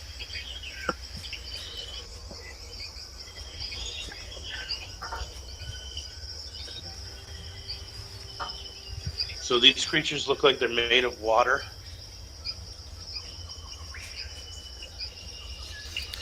No, you wouldn't say water. More like green slime. They're filth. They're filth. They come from filth, they're going to filth. I detected a little bit of an accent there. Wow. Gonna have to dumb down that filth a little. Alright, that was Braggy on 18, and you splatter parts of this green slime thing all over the pool, and it looks like you've blew it in half, and then it starts to reform and start to swirl back up into its whirlwind form and threaten you again, but it is noticeably smaller. So it looks like a swirl, like a whirlwind swirl of slime. Sometimes it looks like a crashing wave of slime, and sometimes it looks almost humanoid.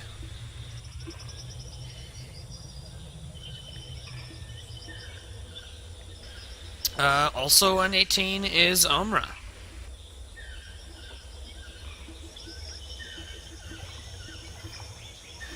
So the biggest trees are 40 feet tall, whereas the smallest trees are only 20 feet, and the medium tree is 30 feet.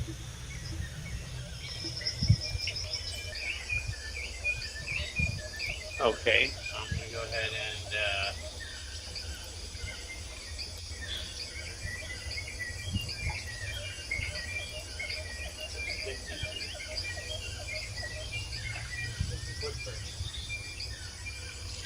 Alright, I'm gonna go ahead and cast a bless.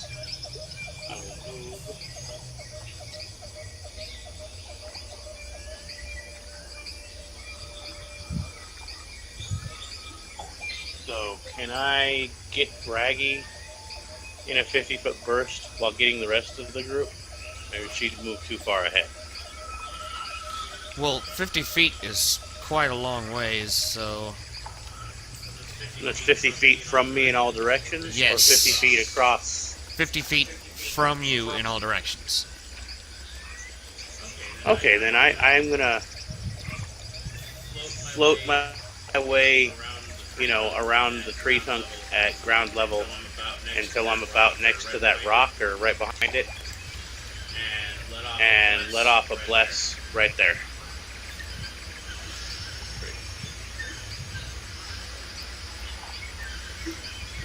Alright, yeah, I think that would get everybody.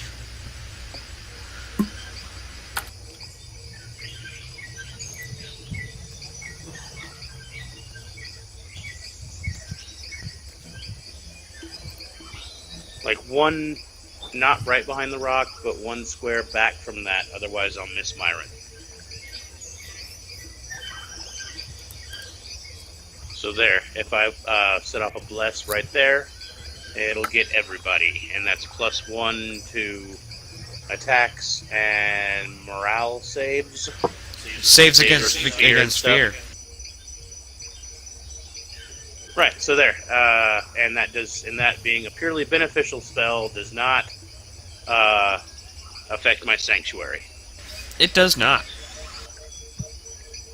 Okay. +1 to attacks and what else? And saves versus fear. Oh, aren't I immune to fear? I believe you are, and in fact you also give everybody a +1 to save versus fear. So do they have a +2 now? Yeah, everybody's really, really enthused. Nothing could break your guys' will. We ain't scared. We're gonna go kill a dragon. Yeah. This is the first dragon Amra's ever even... Well, I haven't seen it yet. Amra's never seen a dragon, but he's heard horrible stories, so he's kind of anxious.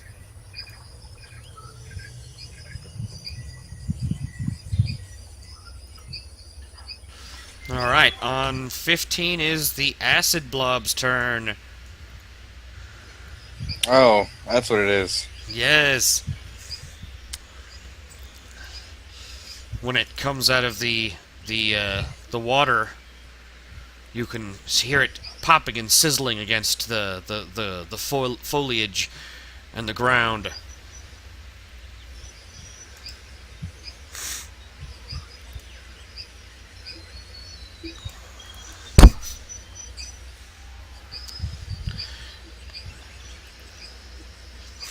And it's going to attempt to pull Braggy into the water.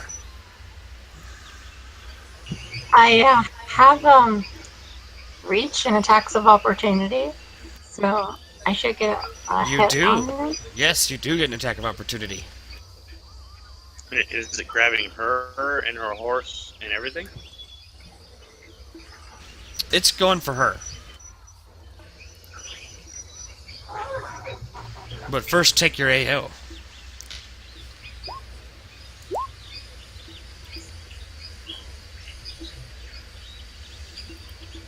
Does 21 hit? Oh yeah, that's a hit.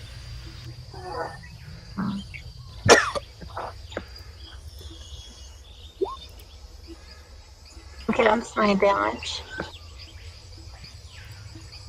And you need my CMD. You splatter some of the goo.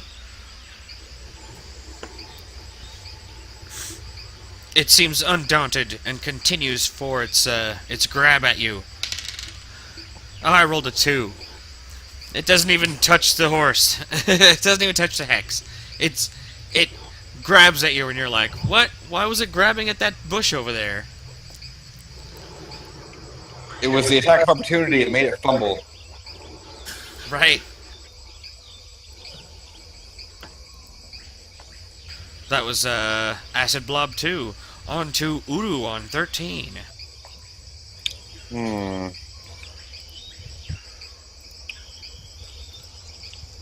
Udo's gonna hold his action.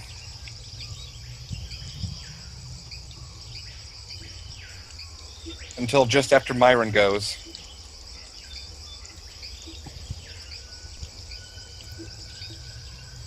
Alright, so Uru's holding his action. On 12 is Acid Blob 3. Dun dun dun. No. And he's in the back. Let's see.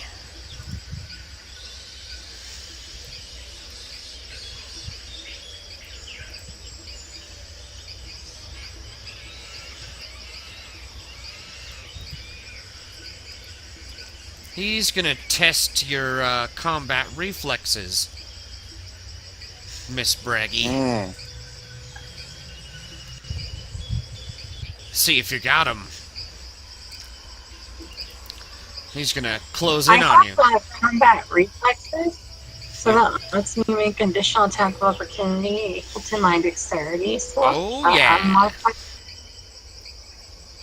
What is your dex bonus? +3. Nice. Awesome. Okay, it looks like I missed though. Okay, so he's gonna attack me. I only got a 10 to hit, so that's a miss. That's a miss. All right, he's just gonna take a whack at you. Braggy is our frontline fighter this combat. Crap. Two limb-like whirlwinds shape and smash down on you. I charged in the last round, so my AC is only 21. Rolled a 2 again. Oh, I need to change dice. I'm not gonna kill anybody with these rolls. It's okay. That was Acid Blob 3 on 12. Now it's Jinx. Dun, dun, dun, dun, dun, dun. I'm gonna jump onto this tree. Then I'm gonna fly over here. And then no, I'm kidding. Alright, how far can I go?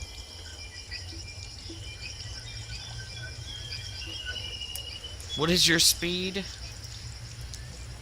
It is 30.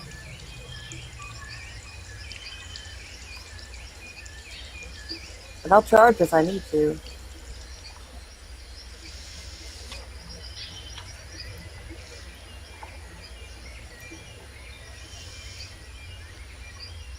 It looks like you're 5 feet short from a charge, but you know what? I'll give it to you. It's only 5 feet. Yay! Go, go, go. You have a Right giant here? sword. Alright, I'm gonna attack. With my Breath of Flame. Where is it? And this one looks like it's slightly smaller than the one on the left, but still bigger than the one that's slightly behind him. Does a 20 hit? A 20 does hit. Woohoo!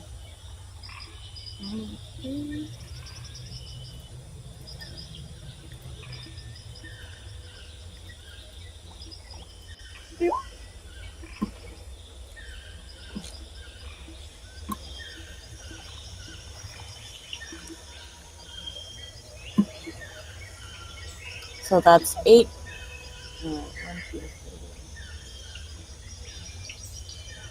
16 regular damage and 4 fire damage. If fire does any damage to them.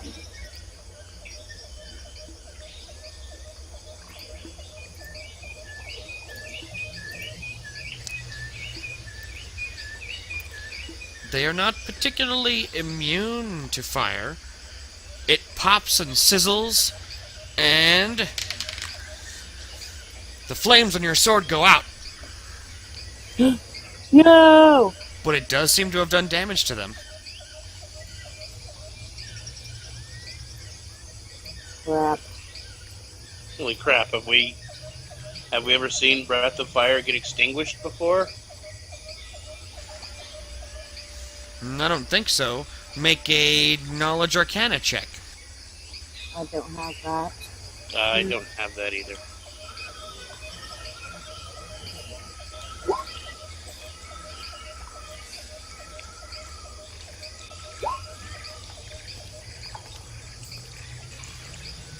Braggy's heard of dispelling magic items before, but usually if it's a permanent magic item, the dispelling is temporary.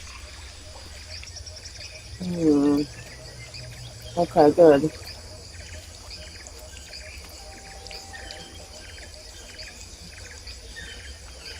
Well, I hope so. Me too.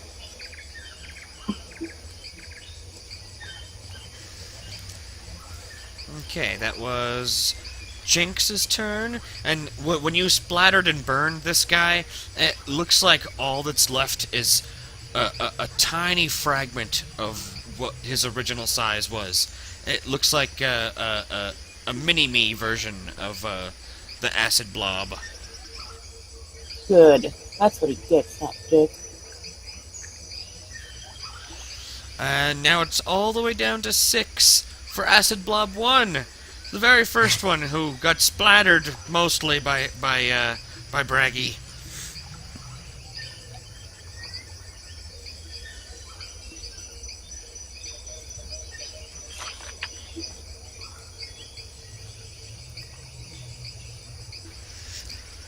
And he can take a 5-foot step. Ha-ha!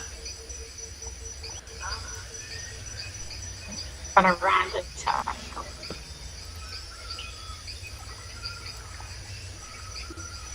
But now they're all lined up, so it's time to knock them down.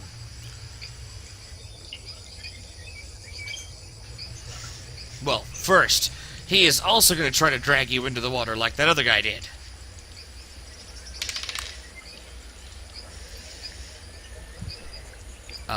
Does a 16 beat your CMD?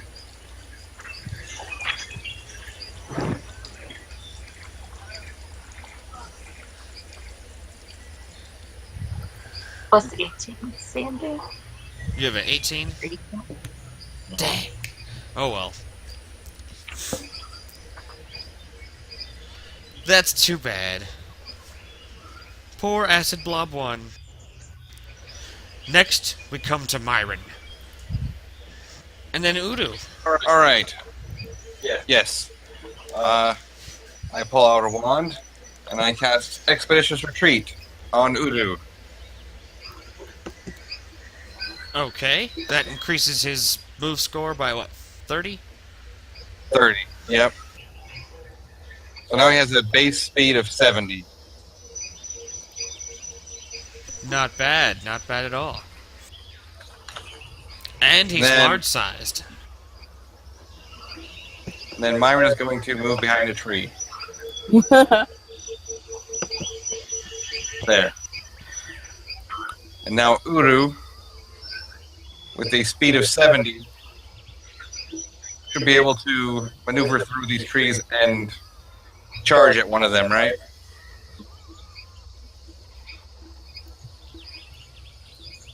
Yeah. You should be able to. Move over to here, and then... Wait. No, Uru's, that's the lion guy you're measuring from. Right, so... But his base speed is now 70. Well, he could just walk over there and whack somebody. I don't know if he could charge, though. Because he's currently on the ground, and he'd Oh, have you're to right, he move. could just walk over there. Yeah. Was that high of a move? He could Okay. he just skips and dances over there. Very quickly. Oh, wait. Right, yeah. No, I don't have reach. Okay. Alright. And he attacks this blob, whichever one that is.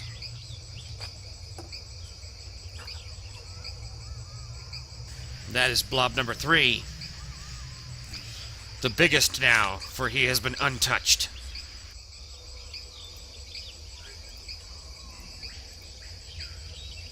Mm.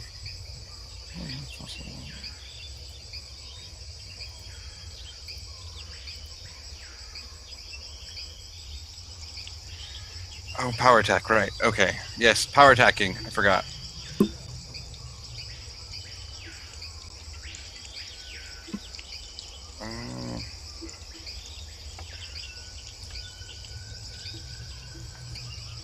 +1. Is Wait, he using his bite?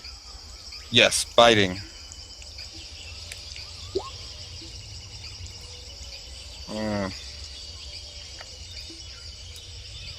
Does that hit? 17 hits on the money.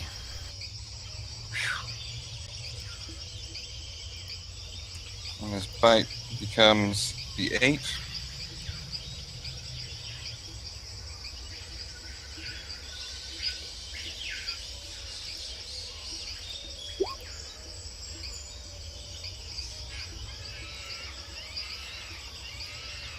damage. Nice. Splitter splat.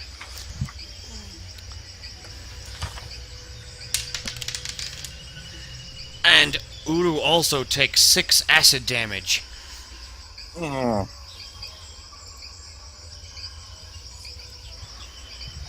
Okay.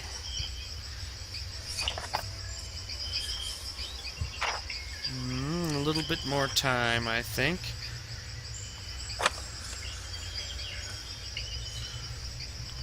Okay.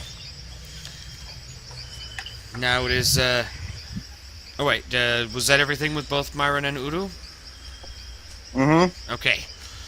On 2 is Amun Munba. Wow.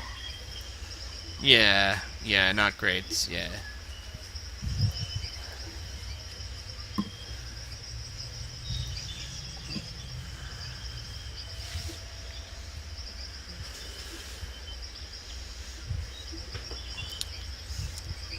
He'll, take a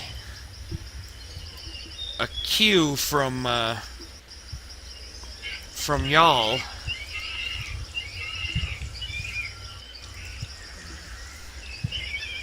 He'll set his hind legs and put his wings up in the air and take a leaping wing bout towards Udu, moving 60 feet. Wait, what? He's gonna leap towards Udu. Oh, okay. He has a move of 60.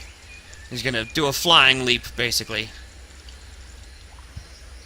towards Udu. after seeing the way you guys function, he's like, I think I can work with you guys well. And he casts a spell on Udu. Make a spellcraft if you want to see what it is. Ooh. Of course. Yes. Can I do that too? Can I make a spellcraft? Do you have the spellcraft? Yeah, skill? anyone that can see it being cast, I think. I think it's trained only, though. I think. Oh, yeah. I'm deep in my prayers, personally. I'm going through a litany of beneficial spells. As long as we have time to buff, I'm gonna keep buffing before a fucking dragon shows up. So I pray to Shrest to give us all guidance. I pray to Shrest to give us blessings. I pray to Shrest to give us this. That's what I'm doing. Oh, yeah. What are the current buffs that are in effect? I put a blessing on everyone. Alright. +1 to something. Plus 1 to attack and to resist fear. Okay. Oh, +2 for fear because of my. Oh yeah, and Jinx has +1 aura against fear as well that stacks.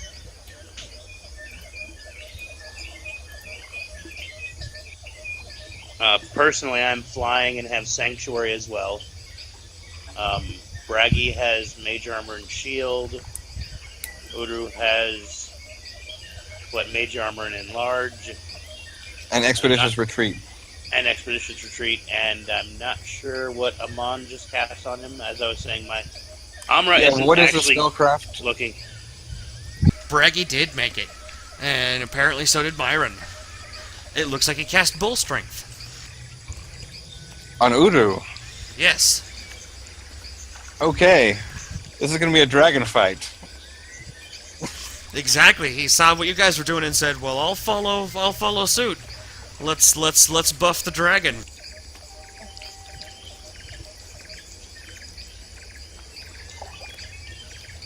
Yeah, we got our own dragon.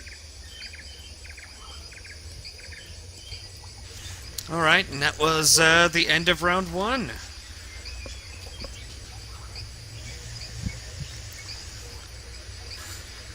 The beginning of round 2 on 19 is when the horror starts. Uh-oh. Emerging from the brook is the horror of many children's nightmares. A dragon. Waves of fear. It's a clown. No. Oh no! Ooh, what about a clown dragon? Dun dun dun. It's a hideous green dragon with a goofy red cloud nose. We'll get removed from YouTube for sure.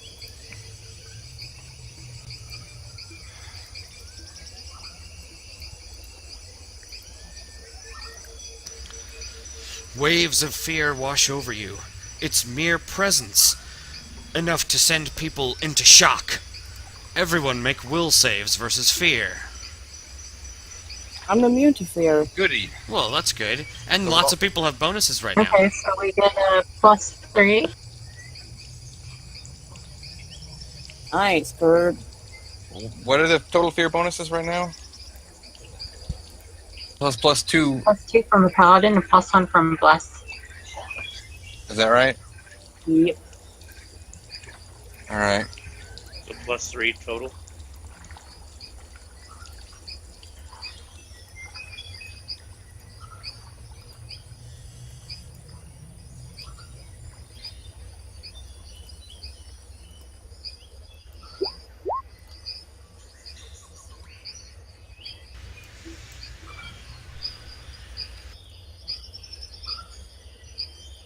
Yeah, I have an amazing willpower already, so. Oh, great.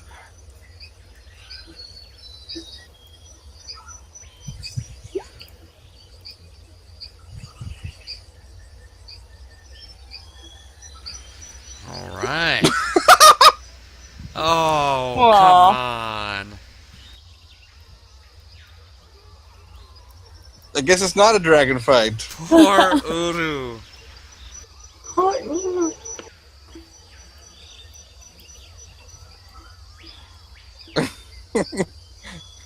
Udu sees a real dragon for the first time. Oh, fuck.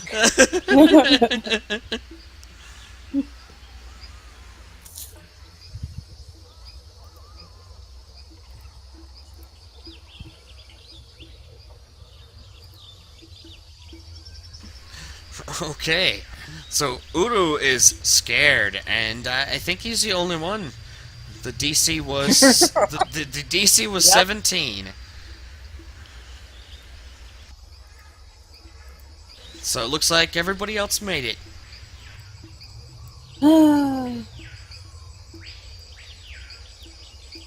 Scales the color of emeralds armor this ferocious beast. A single sharp horn protrudes from the end of its toothy snout. It stands at full height, as tall as 3 men, arching its back and opening its wings. At first it seems to be stretching, but then you realize it's breathing in deeply. Your senses scream at you knowing what comes next. Fire!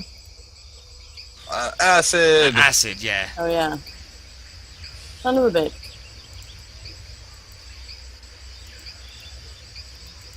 Apparently my senses don't know shit.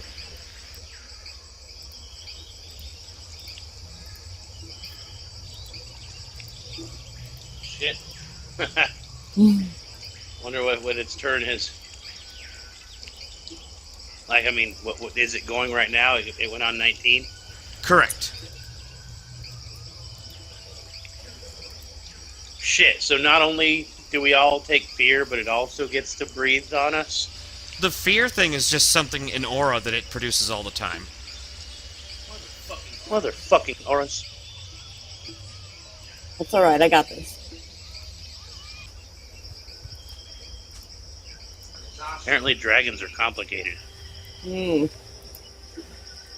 wouldn't have thought that.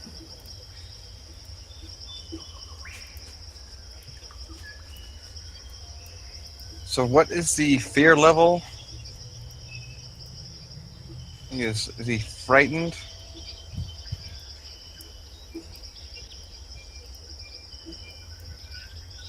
Yeah, I wonder like how frightened. Like, is he peeing himself?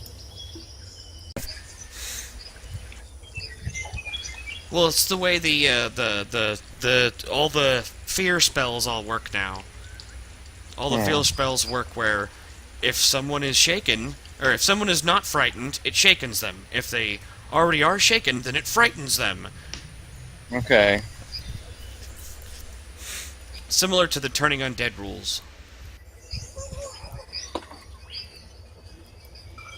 Okay, so Uru is scared, but he's not running away scared. He's shaking. Thank goodness.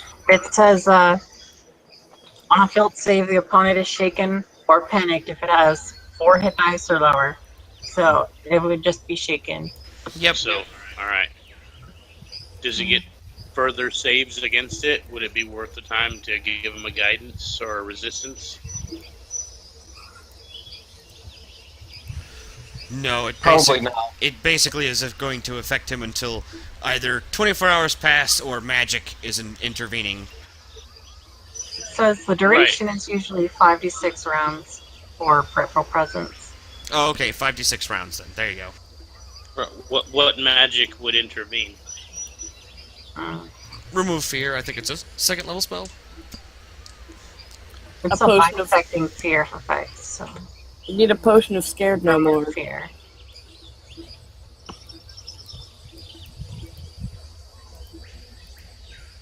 13 rounds of shaken.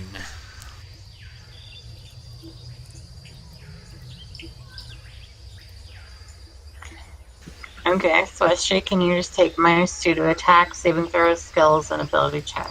That's not too bad. Not too bad. No, and you just cast Bull Strength, so that immediately counters that Yep. attack bonus-wise. All right. But now the scary part, though. Uh-oh.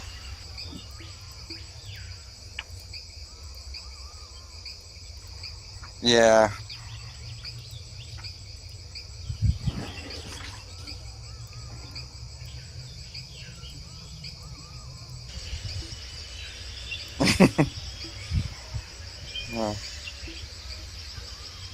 Oh. So should we roll our reflex saves now? Yeah.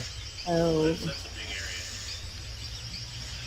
Yeah, and it looks like it's gonna just demolish the tree and that rock there. Alright, I'm rolling my reflex. Holy shit, that was bad.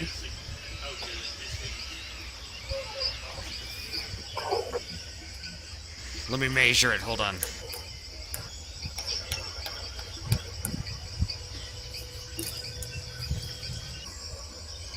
Do we have any bonuses to our reflex right now?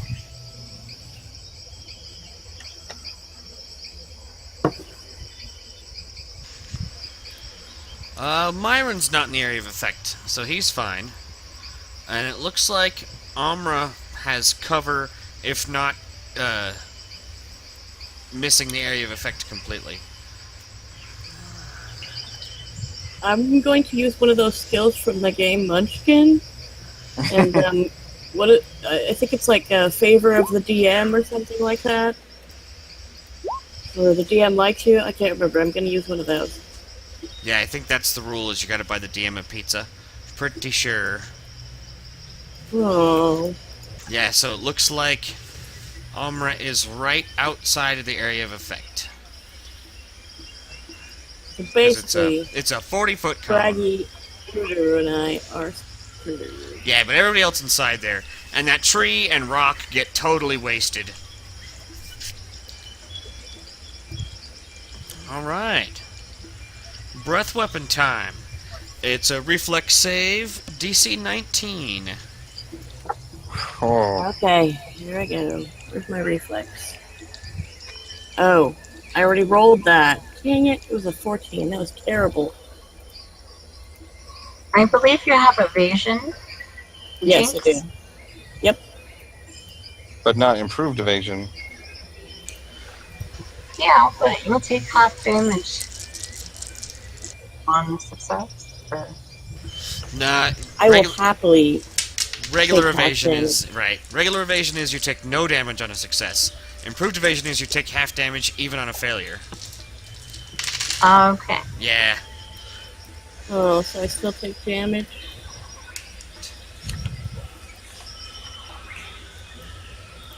So 27 damage total. So that would be Oh. 13 on anybody who's saved.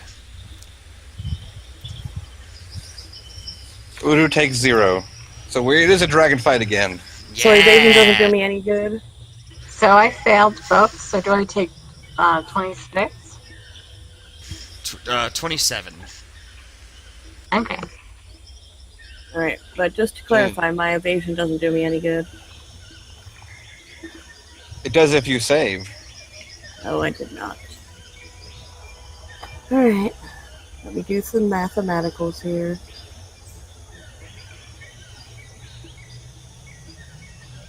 Oh, did you take your hit for your pony, Braggy? Yes, Really? and it killed Ouch! my pony's dead. Oh.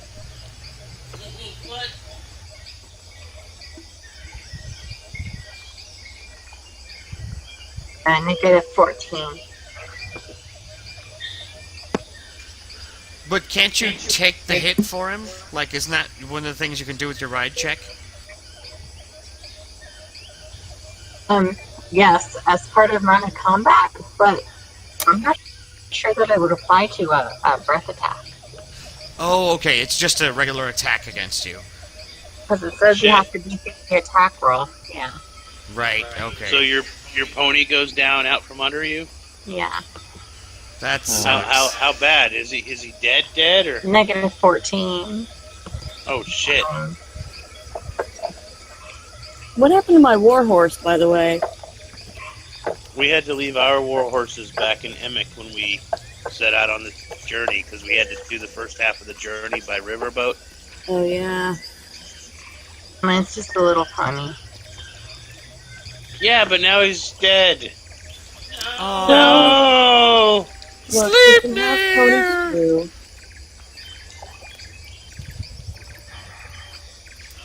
Oh, this fucking dragon's dead now, motherfucker. time for vengeance. Uru is trained for mounted combat. He's right there if you want. Oh, that's true. Cool. Super Force team, go!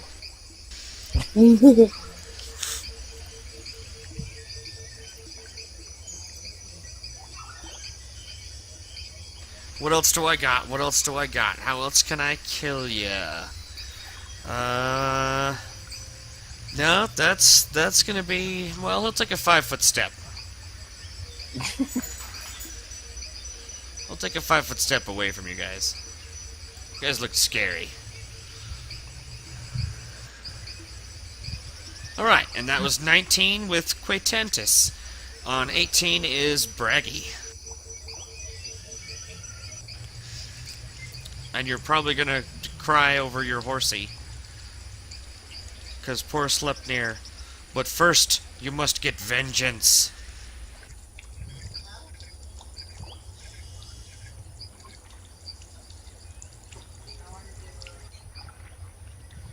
I want to do a fireball like this. I don't hear you. A fireball? Oh. Oh, yeah. Fireball. So, like this way, it'll end on the slimes. So you want to light up the area right in front of you with fire, but not actually burn yourself with it. So I'm going to take a 5-foot step back first before casting that. Alright. Good idea. And that would be 46 damage. So, Oh, yeah. Yeah. Oh, yeah. let's see. Reflex save.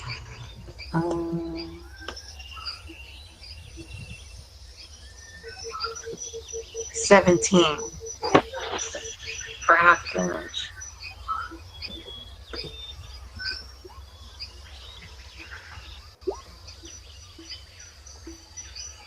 Wait, you're a 5th level spellcaster now, right?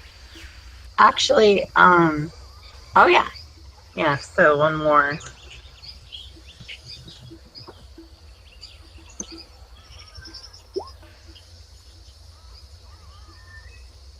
Okay, 16. Wait, what? I just rolled a Oh, okay, 1d6 okay. once more time. Okay.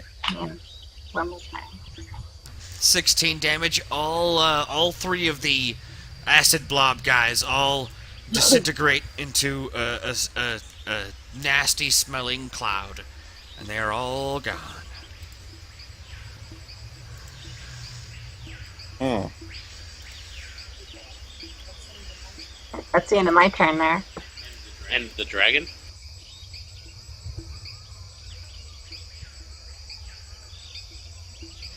He fails his save. So he takes fire right in his face. 16 damage. It makes his emerald scales glow a bright color. And he lets out a howl, letting you know that he is pissed.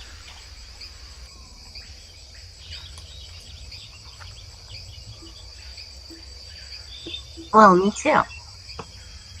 Yeah.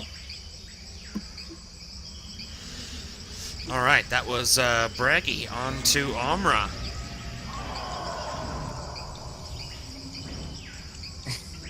Okay. I'm going to be about 10 feet off the ground. And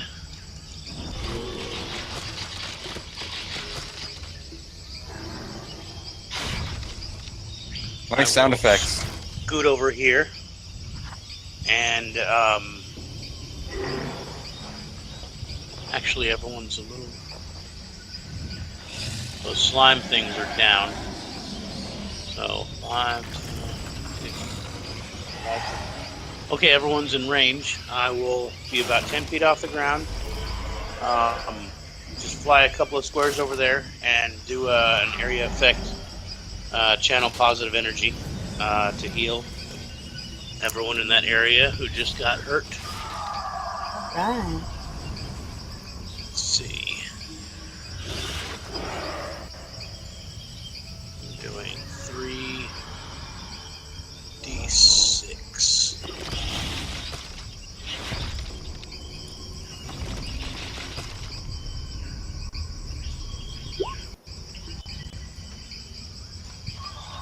Ah, that's shitty. Everyone in the area gets back 7 hit points. Hey, every little bit Seven? I rolled helps. low, but it's something. Yeah. Hopefully he can't use that breath weapon every round. But we should get him.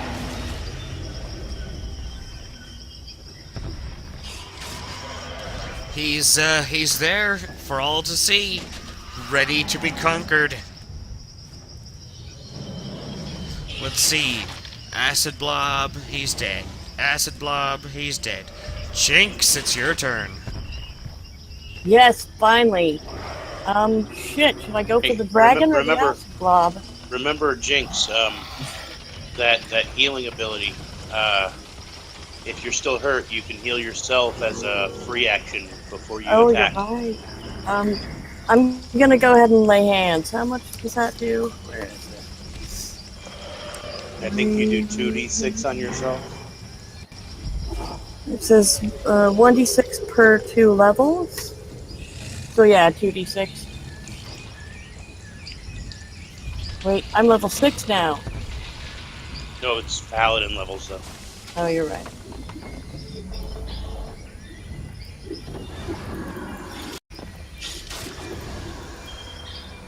Three. Alright.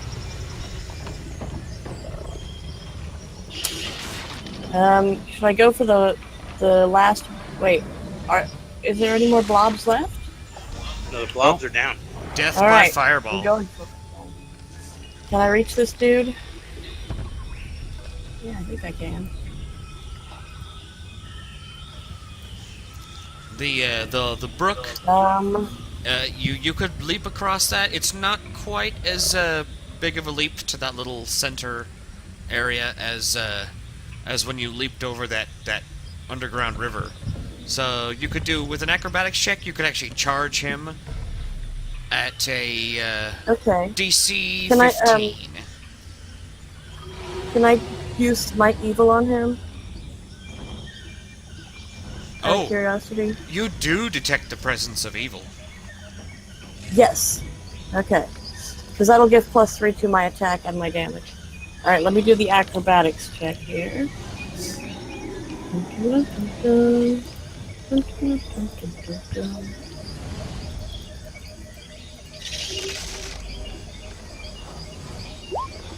Do I make it? Barely. On the money. You are blessed by Woo! Salune.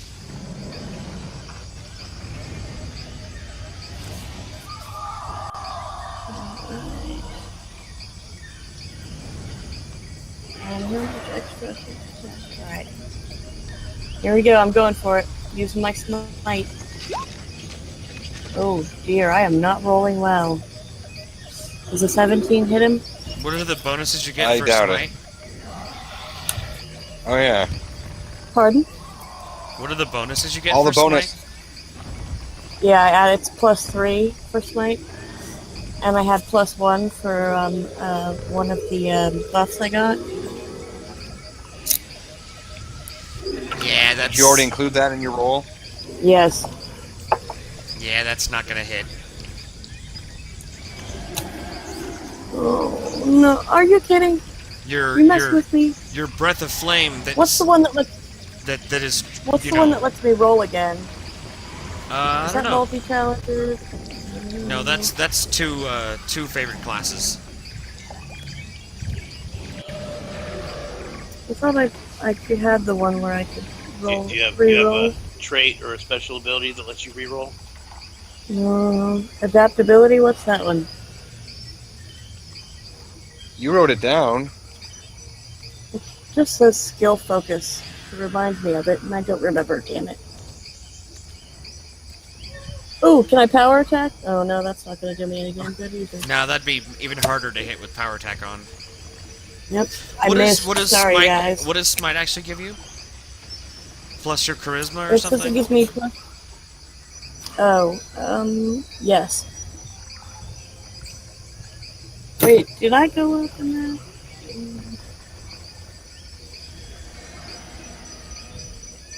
Nope. Yeah, it's charisma. Well, it looks like it was a clean miss. Alright. Your currently not flaming sword stabs against the scales, but you don't find any way of getting through them. They seem like they are made of emeralds. They're so tough. But I did get up to him, right? Yeah, you're up at him. Go ahead and move yourself up there. Okay. And you have learned something very important. He does not have reach. Good.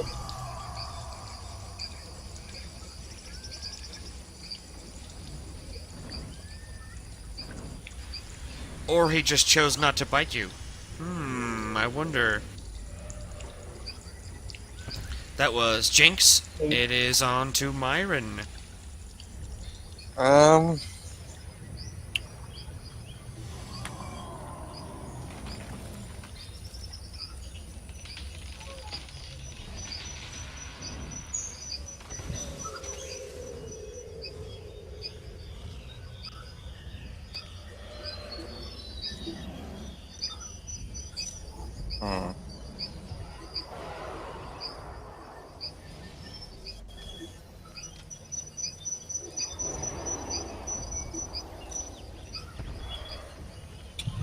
I'm just moving forward slightly, and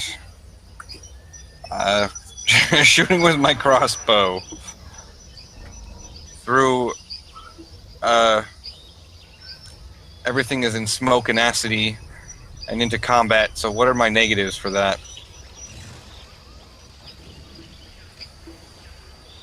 At 65 feet, and the crossbow has a range of 80. Yeah, so you're well within your range increment. So you don't have any penalties just for range alone, but you are going to get a -4 for it being in combat, and a -2 for the boulder being in your way.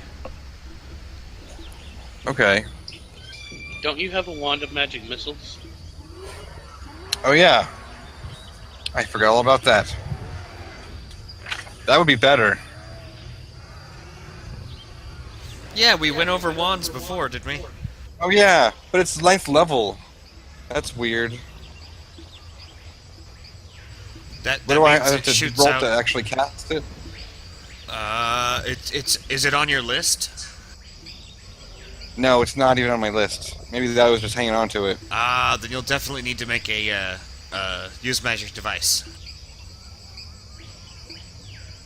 Okay. Can I cast a wand that's a spell level higher than me, though? Is there a negative for that?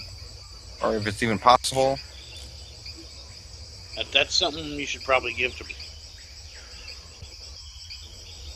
Yeah.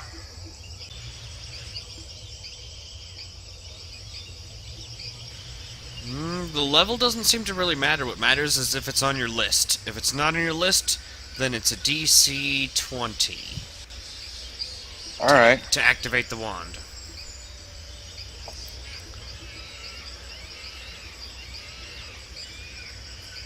Well, okay, this will be no problem.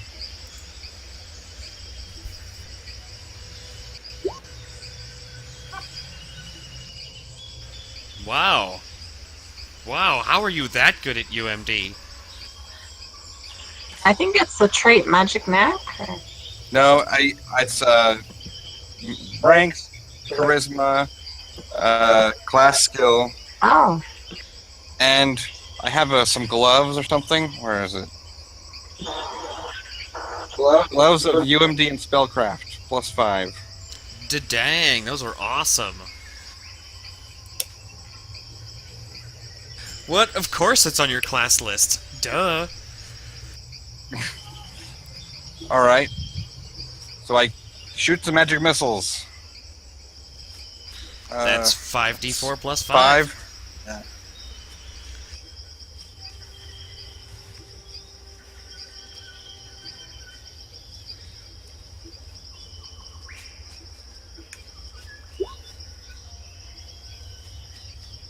Nice.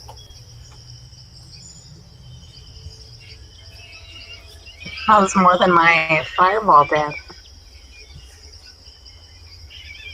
But only on one target.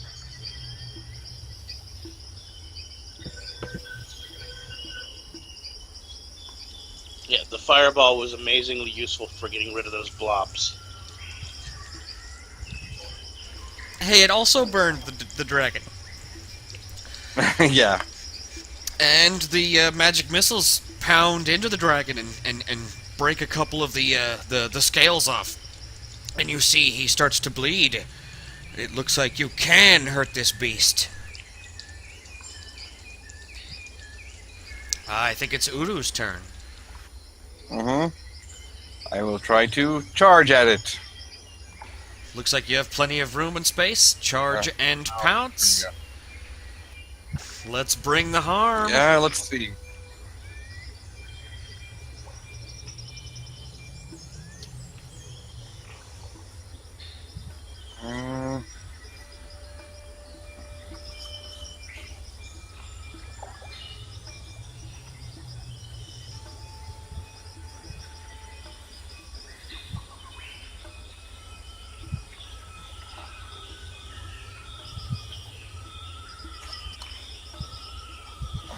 Remember all the buffs? Yeah, I don't remember them all. I'm trying to. One of them gets canceled out, so the shaken and the bull strength cancel each other out for attack purposes. Right. You'll still get a bless. plus one for bless. There's +2 for charging. Yep. You're enlarged, which also cancels itself out, but remember, it increases your damage dice. Right.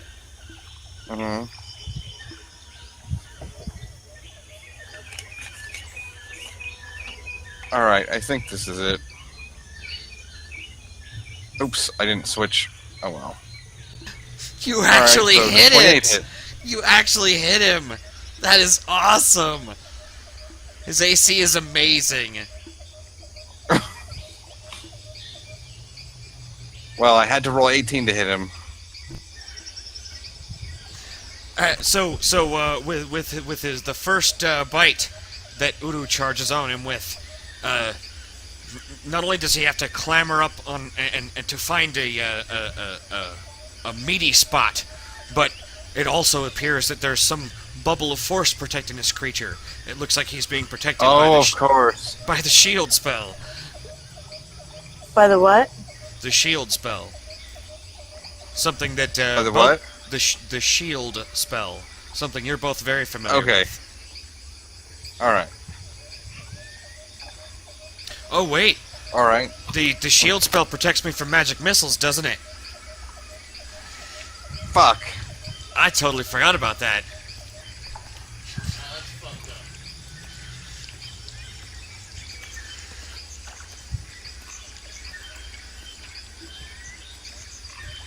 That's fucked up.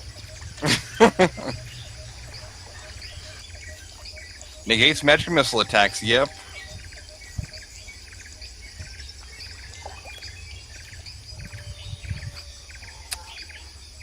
Right, so That's pretty now we know awesome. anyway. Yeah, So very nice. we know this The beast magic can be missiles hurt. slammed into some kind of magical shield. Then we see it again when Uru bites him. But Uru gets past it. Yeah, Uru gets past it. Alright. So,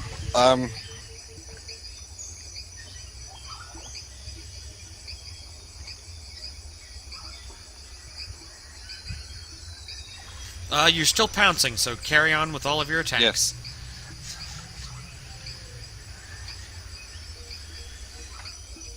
And I'm not old enough or big enough to have DR yet.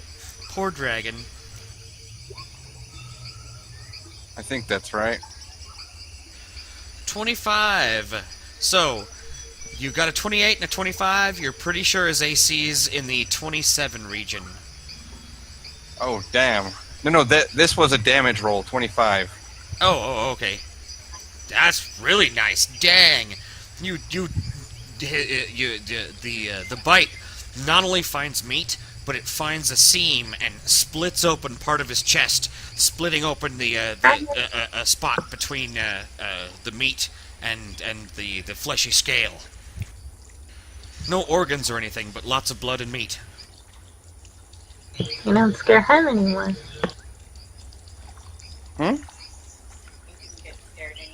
Oh, he's still scared. That I accounted for that with the attack rolls. Oh yeah, I just mean because he Oh. just hit the dots. He's overcoming his fear now.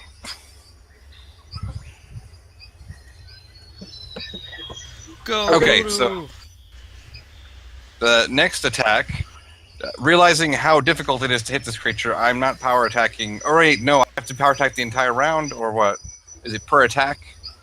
No, it's you have to decide for the whole round. Okay, And so it's all power attack then. even when you get Okay. AOs and stuff as well.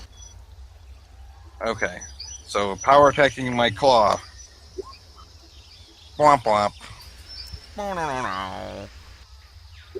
And the other claw hits. Yeah. Nice. Must be 6.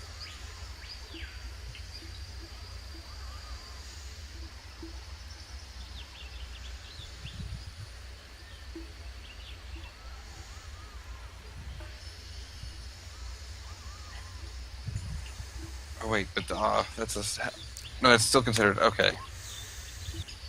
All right, 14 damage. Very nice.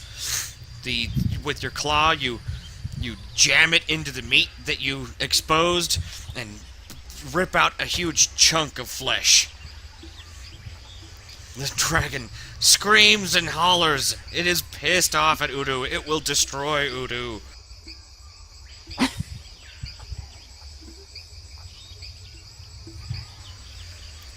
That was was that all your attacks? Yes. Okay. That brings us to Amon's turn.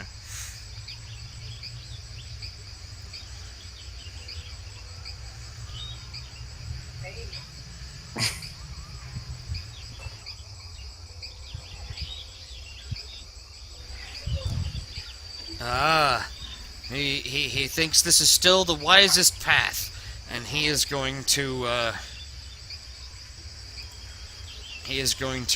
yet again get behind Uru. And this time he is going to cast Shield of Faith on him.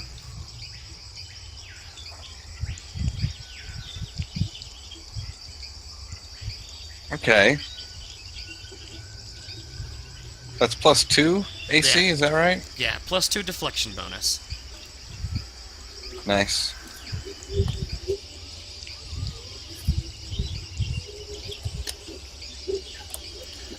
Get him, Udu, get him! After casting the buff, Amon says, Quatantis, give up now, and I might not slay you. But my friends here are powerful, and you will not win this fight.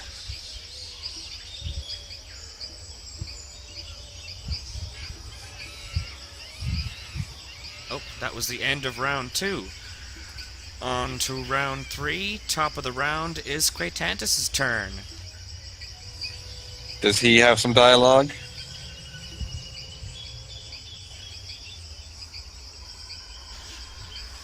I will flay you, little mortals. I will eat your flesh and grind your bones. And I will start with this non-dragon worm thing. And he's gonna full attack on Uru. He's a muggle dragon. He's a wannabe dragon. That's unacceptable. Alright, so he's gonna start off with his bite.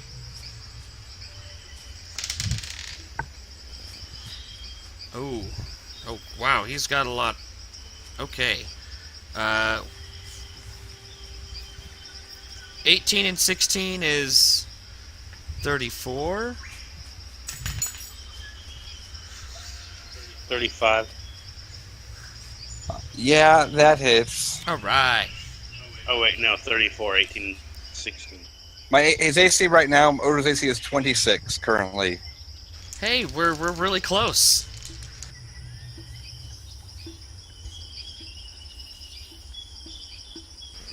So he bites Uru for 15 damage.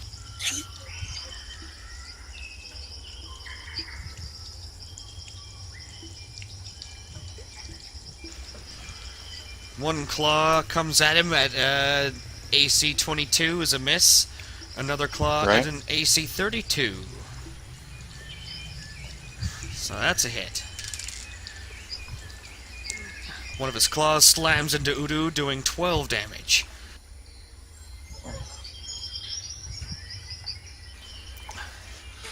And literally, Quatantus, not even trying to fly or anything, he circles in with Udu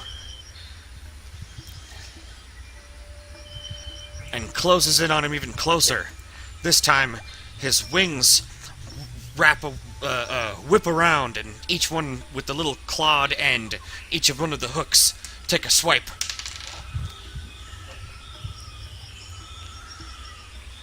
No, that's only a 20. The other wing, 24. No, that's still a miss. And finally, he brings it all back around and goes into almost like a grappling tumble. Not exactly. He's not actually doing that maneuver, but in order to hit in one round to A hit you tail with, swap? yeah, tail swap. In order to hit you with the bite, the claw, the wing, and the tail slap. You know, it's kind of a grapple in a way. 28 modified. Yep. Nice. So these two dragon things are just like wrapping around each other in a mortal death battle. 11 damage. How much? 11. Death All right. battle. He's down to 8 hit points now. He's still up, though. He survived a full attack from a dragon. Not bad. I used my full attack and my 5-foot step. Well, let's see what you guys can do. I think the rest of the round is to yours. We'll start with Braggy. Round 3, fight. I'm going to cast a fireball again. Well, it was effective last time, so... And you know magic missile is useless.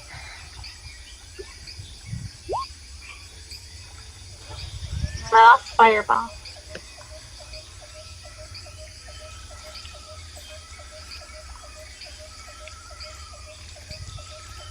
Dang it! He cannot dodge fireballs. He's got a +8 to his reflex save. How much damage was it? 19.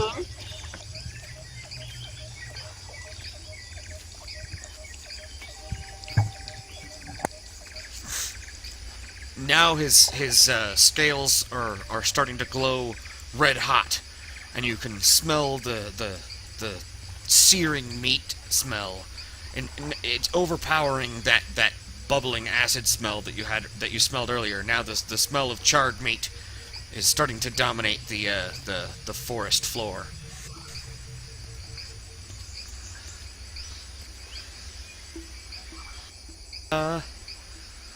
Let's go to Amra. Okay, this is an epic battle. I am still sanctuaried.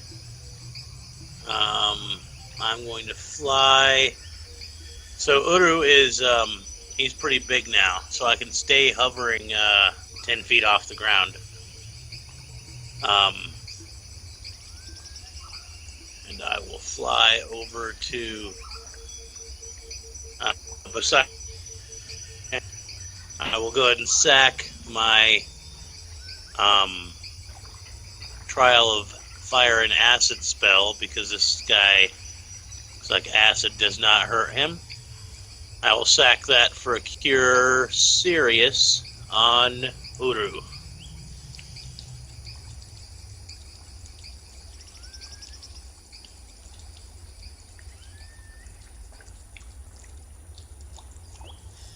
So there's 17 hit points back to Uru.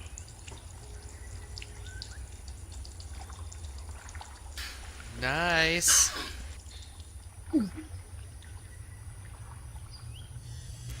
So Udo almost being torn to ribbons, and now some of those ribbons are being laid back in place.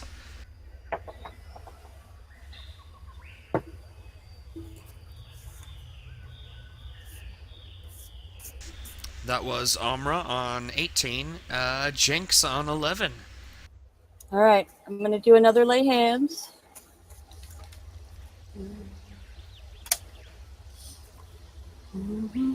Now remember, when you're laying hands on yourself, it's a swift action. What does that mean? That means you can do that and perform another action as well. Okay. Oh, also, your sword bursts back into flame. Phew. Hey, he took a full round action, and if you could leap across the river to be diagonally across from him from Uru, you could be flanking and try to sneak attack him with your attack as well. Oh, should I do that instead of healing, or can I still heal? You could do that You in can still addition. do that. Okay. All right. Let me heal myself really quick. Forward. Okay. All right. Acrobatics for pardon me.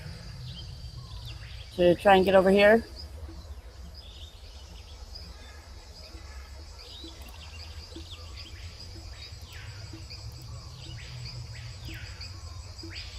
Acrobatics.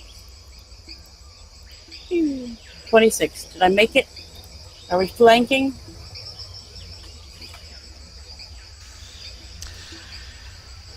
You are flanking, but you actually missed it by 3.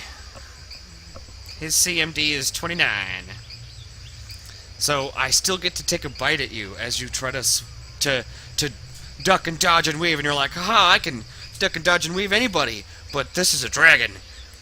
And his senses are near perfect. 31. 31's Wait, a hit. 31 damage? No, Oh, 31 to shit. hit. I was like, what? I've rolled minimum damage, 11. Okay. That's the least amount I could possibly do with his bite. All right. Here I go. My weapon's back up to good. I have a total plus of 14. If I roll shit again, I'm going to cry. Remember, you get the +2 for flanking, and well, you hit him. Oh, yeah. But you get the +2 for flanking, and when you do damage, you get an extra d6 for sneak attack.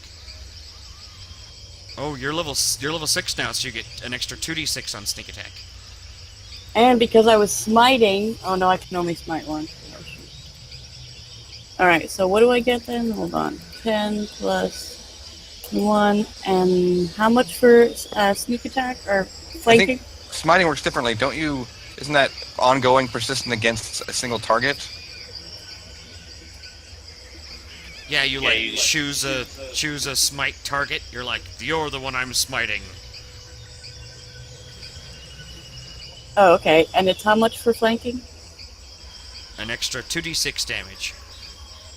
So you're going to do 2d6 from your sword, 1d6 fire, 2d6 sneak attack, and then whatever your normal damage bonus is, plus 3 for the smite. Oh, hell spells. I am so confused. Add paladin level to smite damage. So what's your Hang normal on. damage to bonus with your two-handed sword? I believe it's 2d6 plus 8 is Yeah. my normal. But I get the 3d6 because of the fire. yeah. So +8 is what your normal is, and you get to add your level to damage. Yes. Is this Paladin the level. first? Is this the first smite attack you've done against the dragon? Yes. If the target is an evil aligned dragon, the damage bonus on the first successful attack is increased to 2 points of damage per paladin level. Nice. So I get 2 more points? Wait, that's just for dragons? It's outsiders of evil subtype or evil aligned dragons. Neat. +3. Oh, or undead creatures. And then So, it's all right. +2 for flank. Okay, I'm sorry. So you're plus. Oh, all right. So hold on. +8 +6 is 14. So you're gonna roll 5d6 plus 14. Oh, okay. Here I go.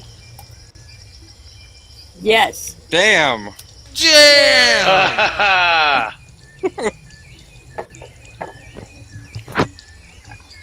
I'm like, suck it, dragon.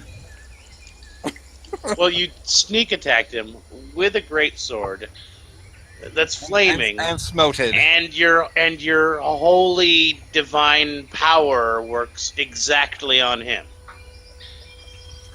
Oh, phew.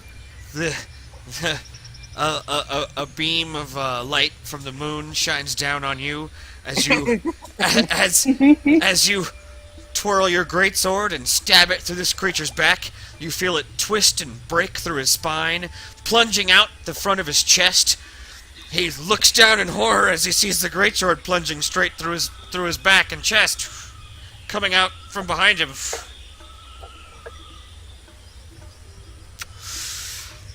You have slain a dragon. Woohoo! We get morale bonuses for that, right? Udo is no longer shaken.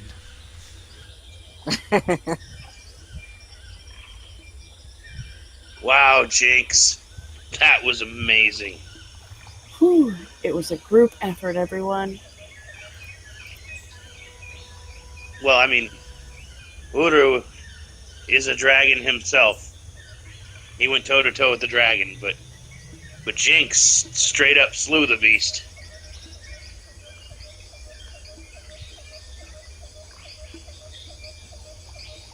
That was pretty epic. Yes. And Myron provided useful information that it cannot be damaged by magic missiles.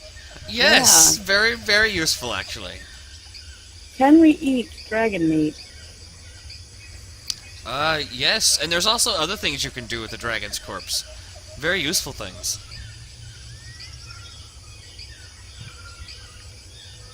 Aren't there like a lot of spell components? Spell components, it's considered special material, dragon hide leather, that kind of thing.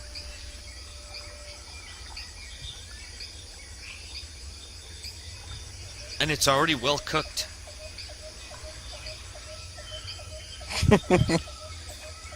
Hmm.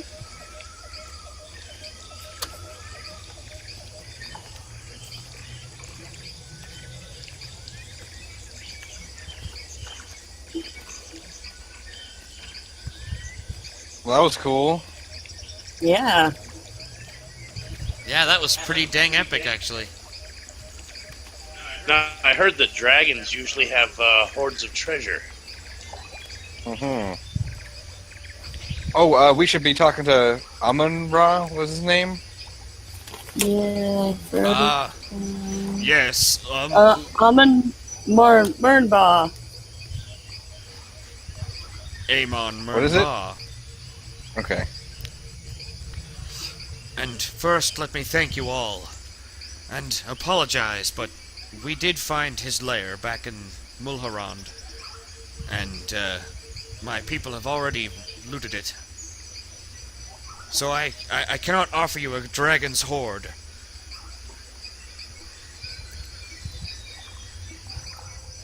But I can offer you my thanks and a boon. A boon? He pulls his necklace off that he was wearing and hands it to you and says, "This is a special token of mine. If you smash it at your feet, I will be there. It only works once." Cool. Is Well, this the only help you can give us in our quest to rescue the elf Duladar?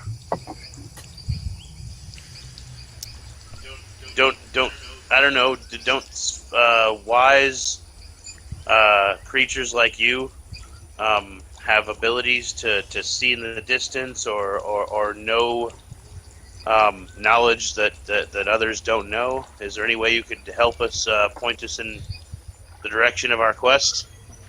I can perform an augury.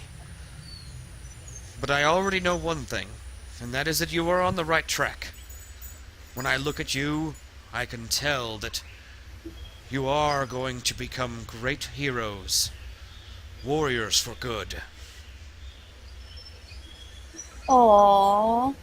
And I am going to spread the word. Everyone will know that you are dragon slayers. Not just in this realm, but beyond. Let's not spread ourselves too thin so far. Like, we're not powerful enough yet for that. You're like, don't actually tell extraplanar beings that we're dragon slayers. We don't want that kind of attention. Yeah. I don't want to piss off the dragons, you know.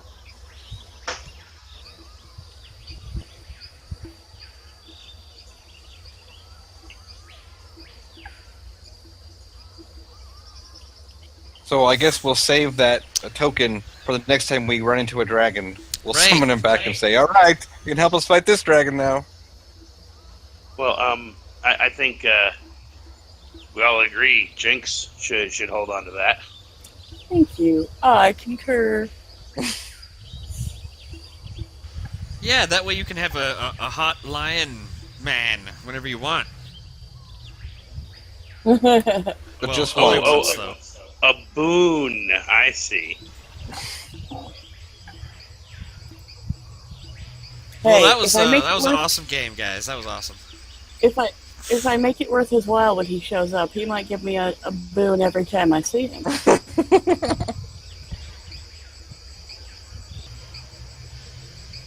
Well, we're almost done with legwork in the Yuirwood.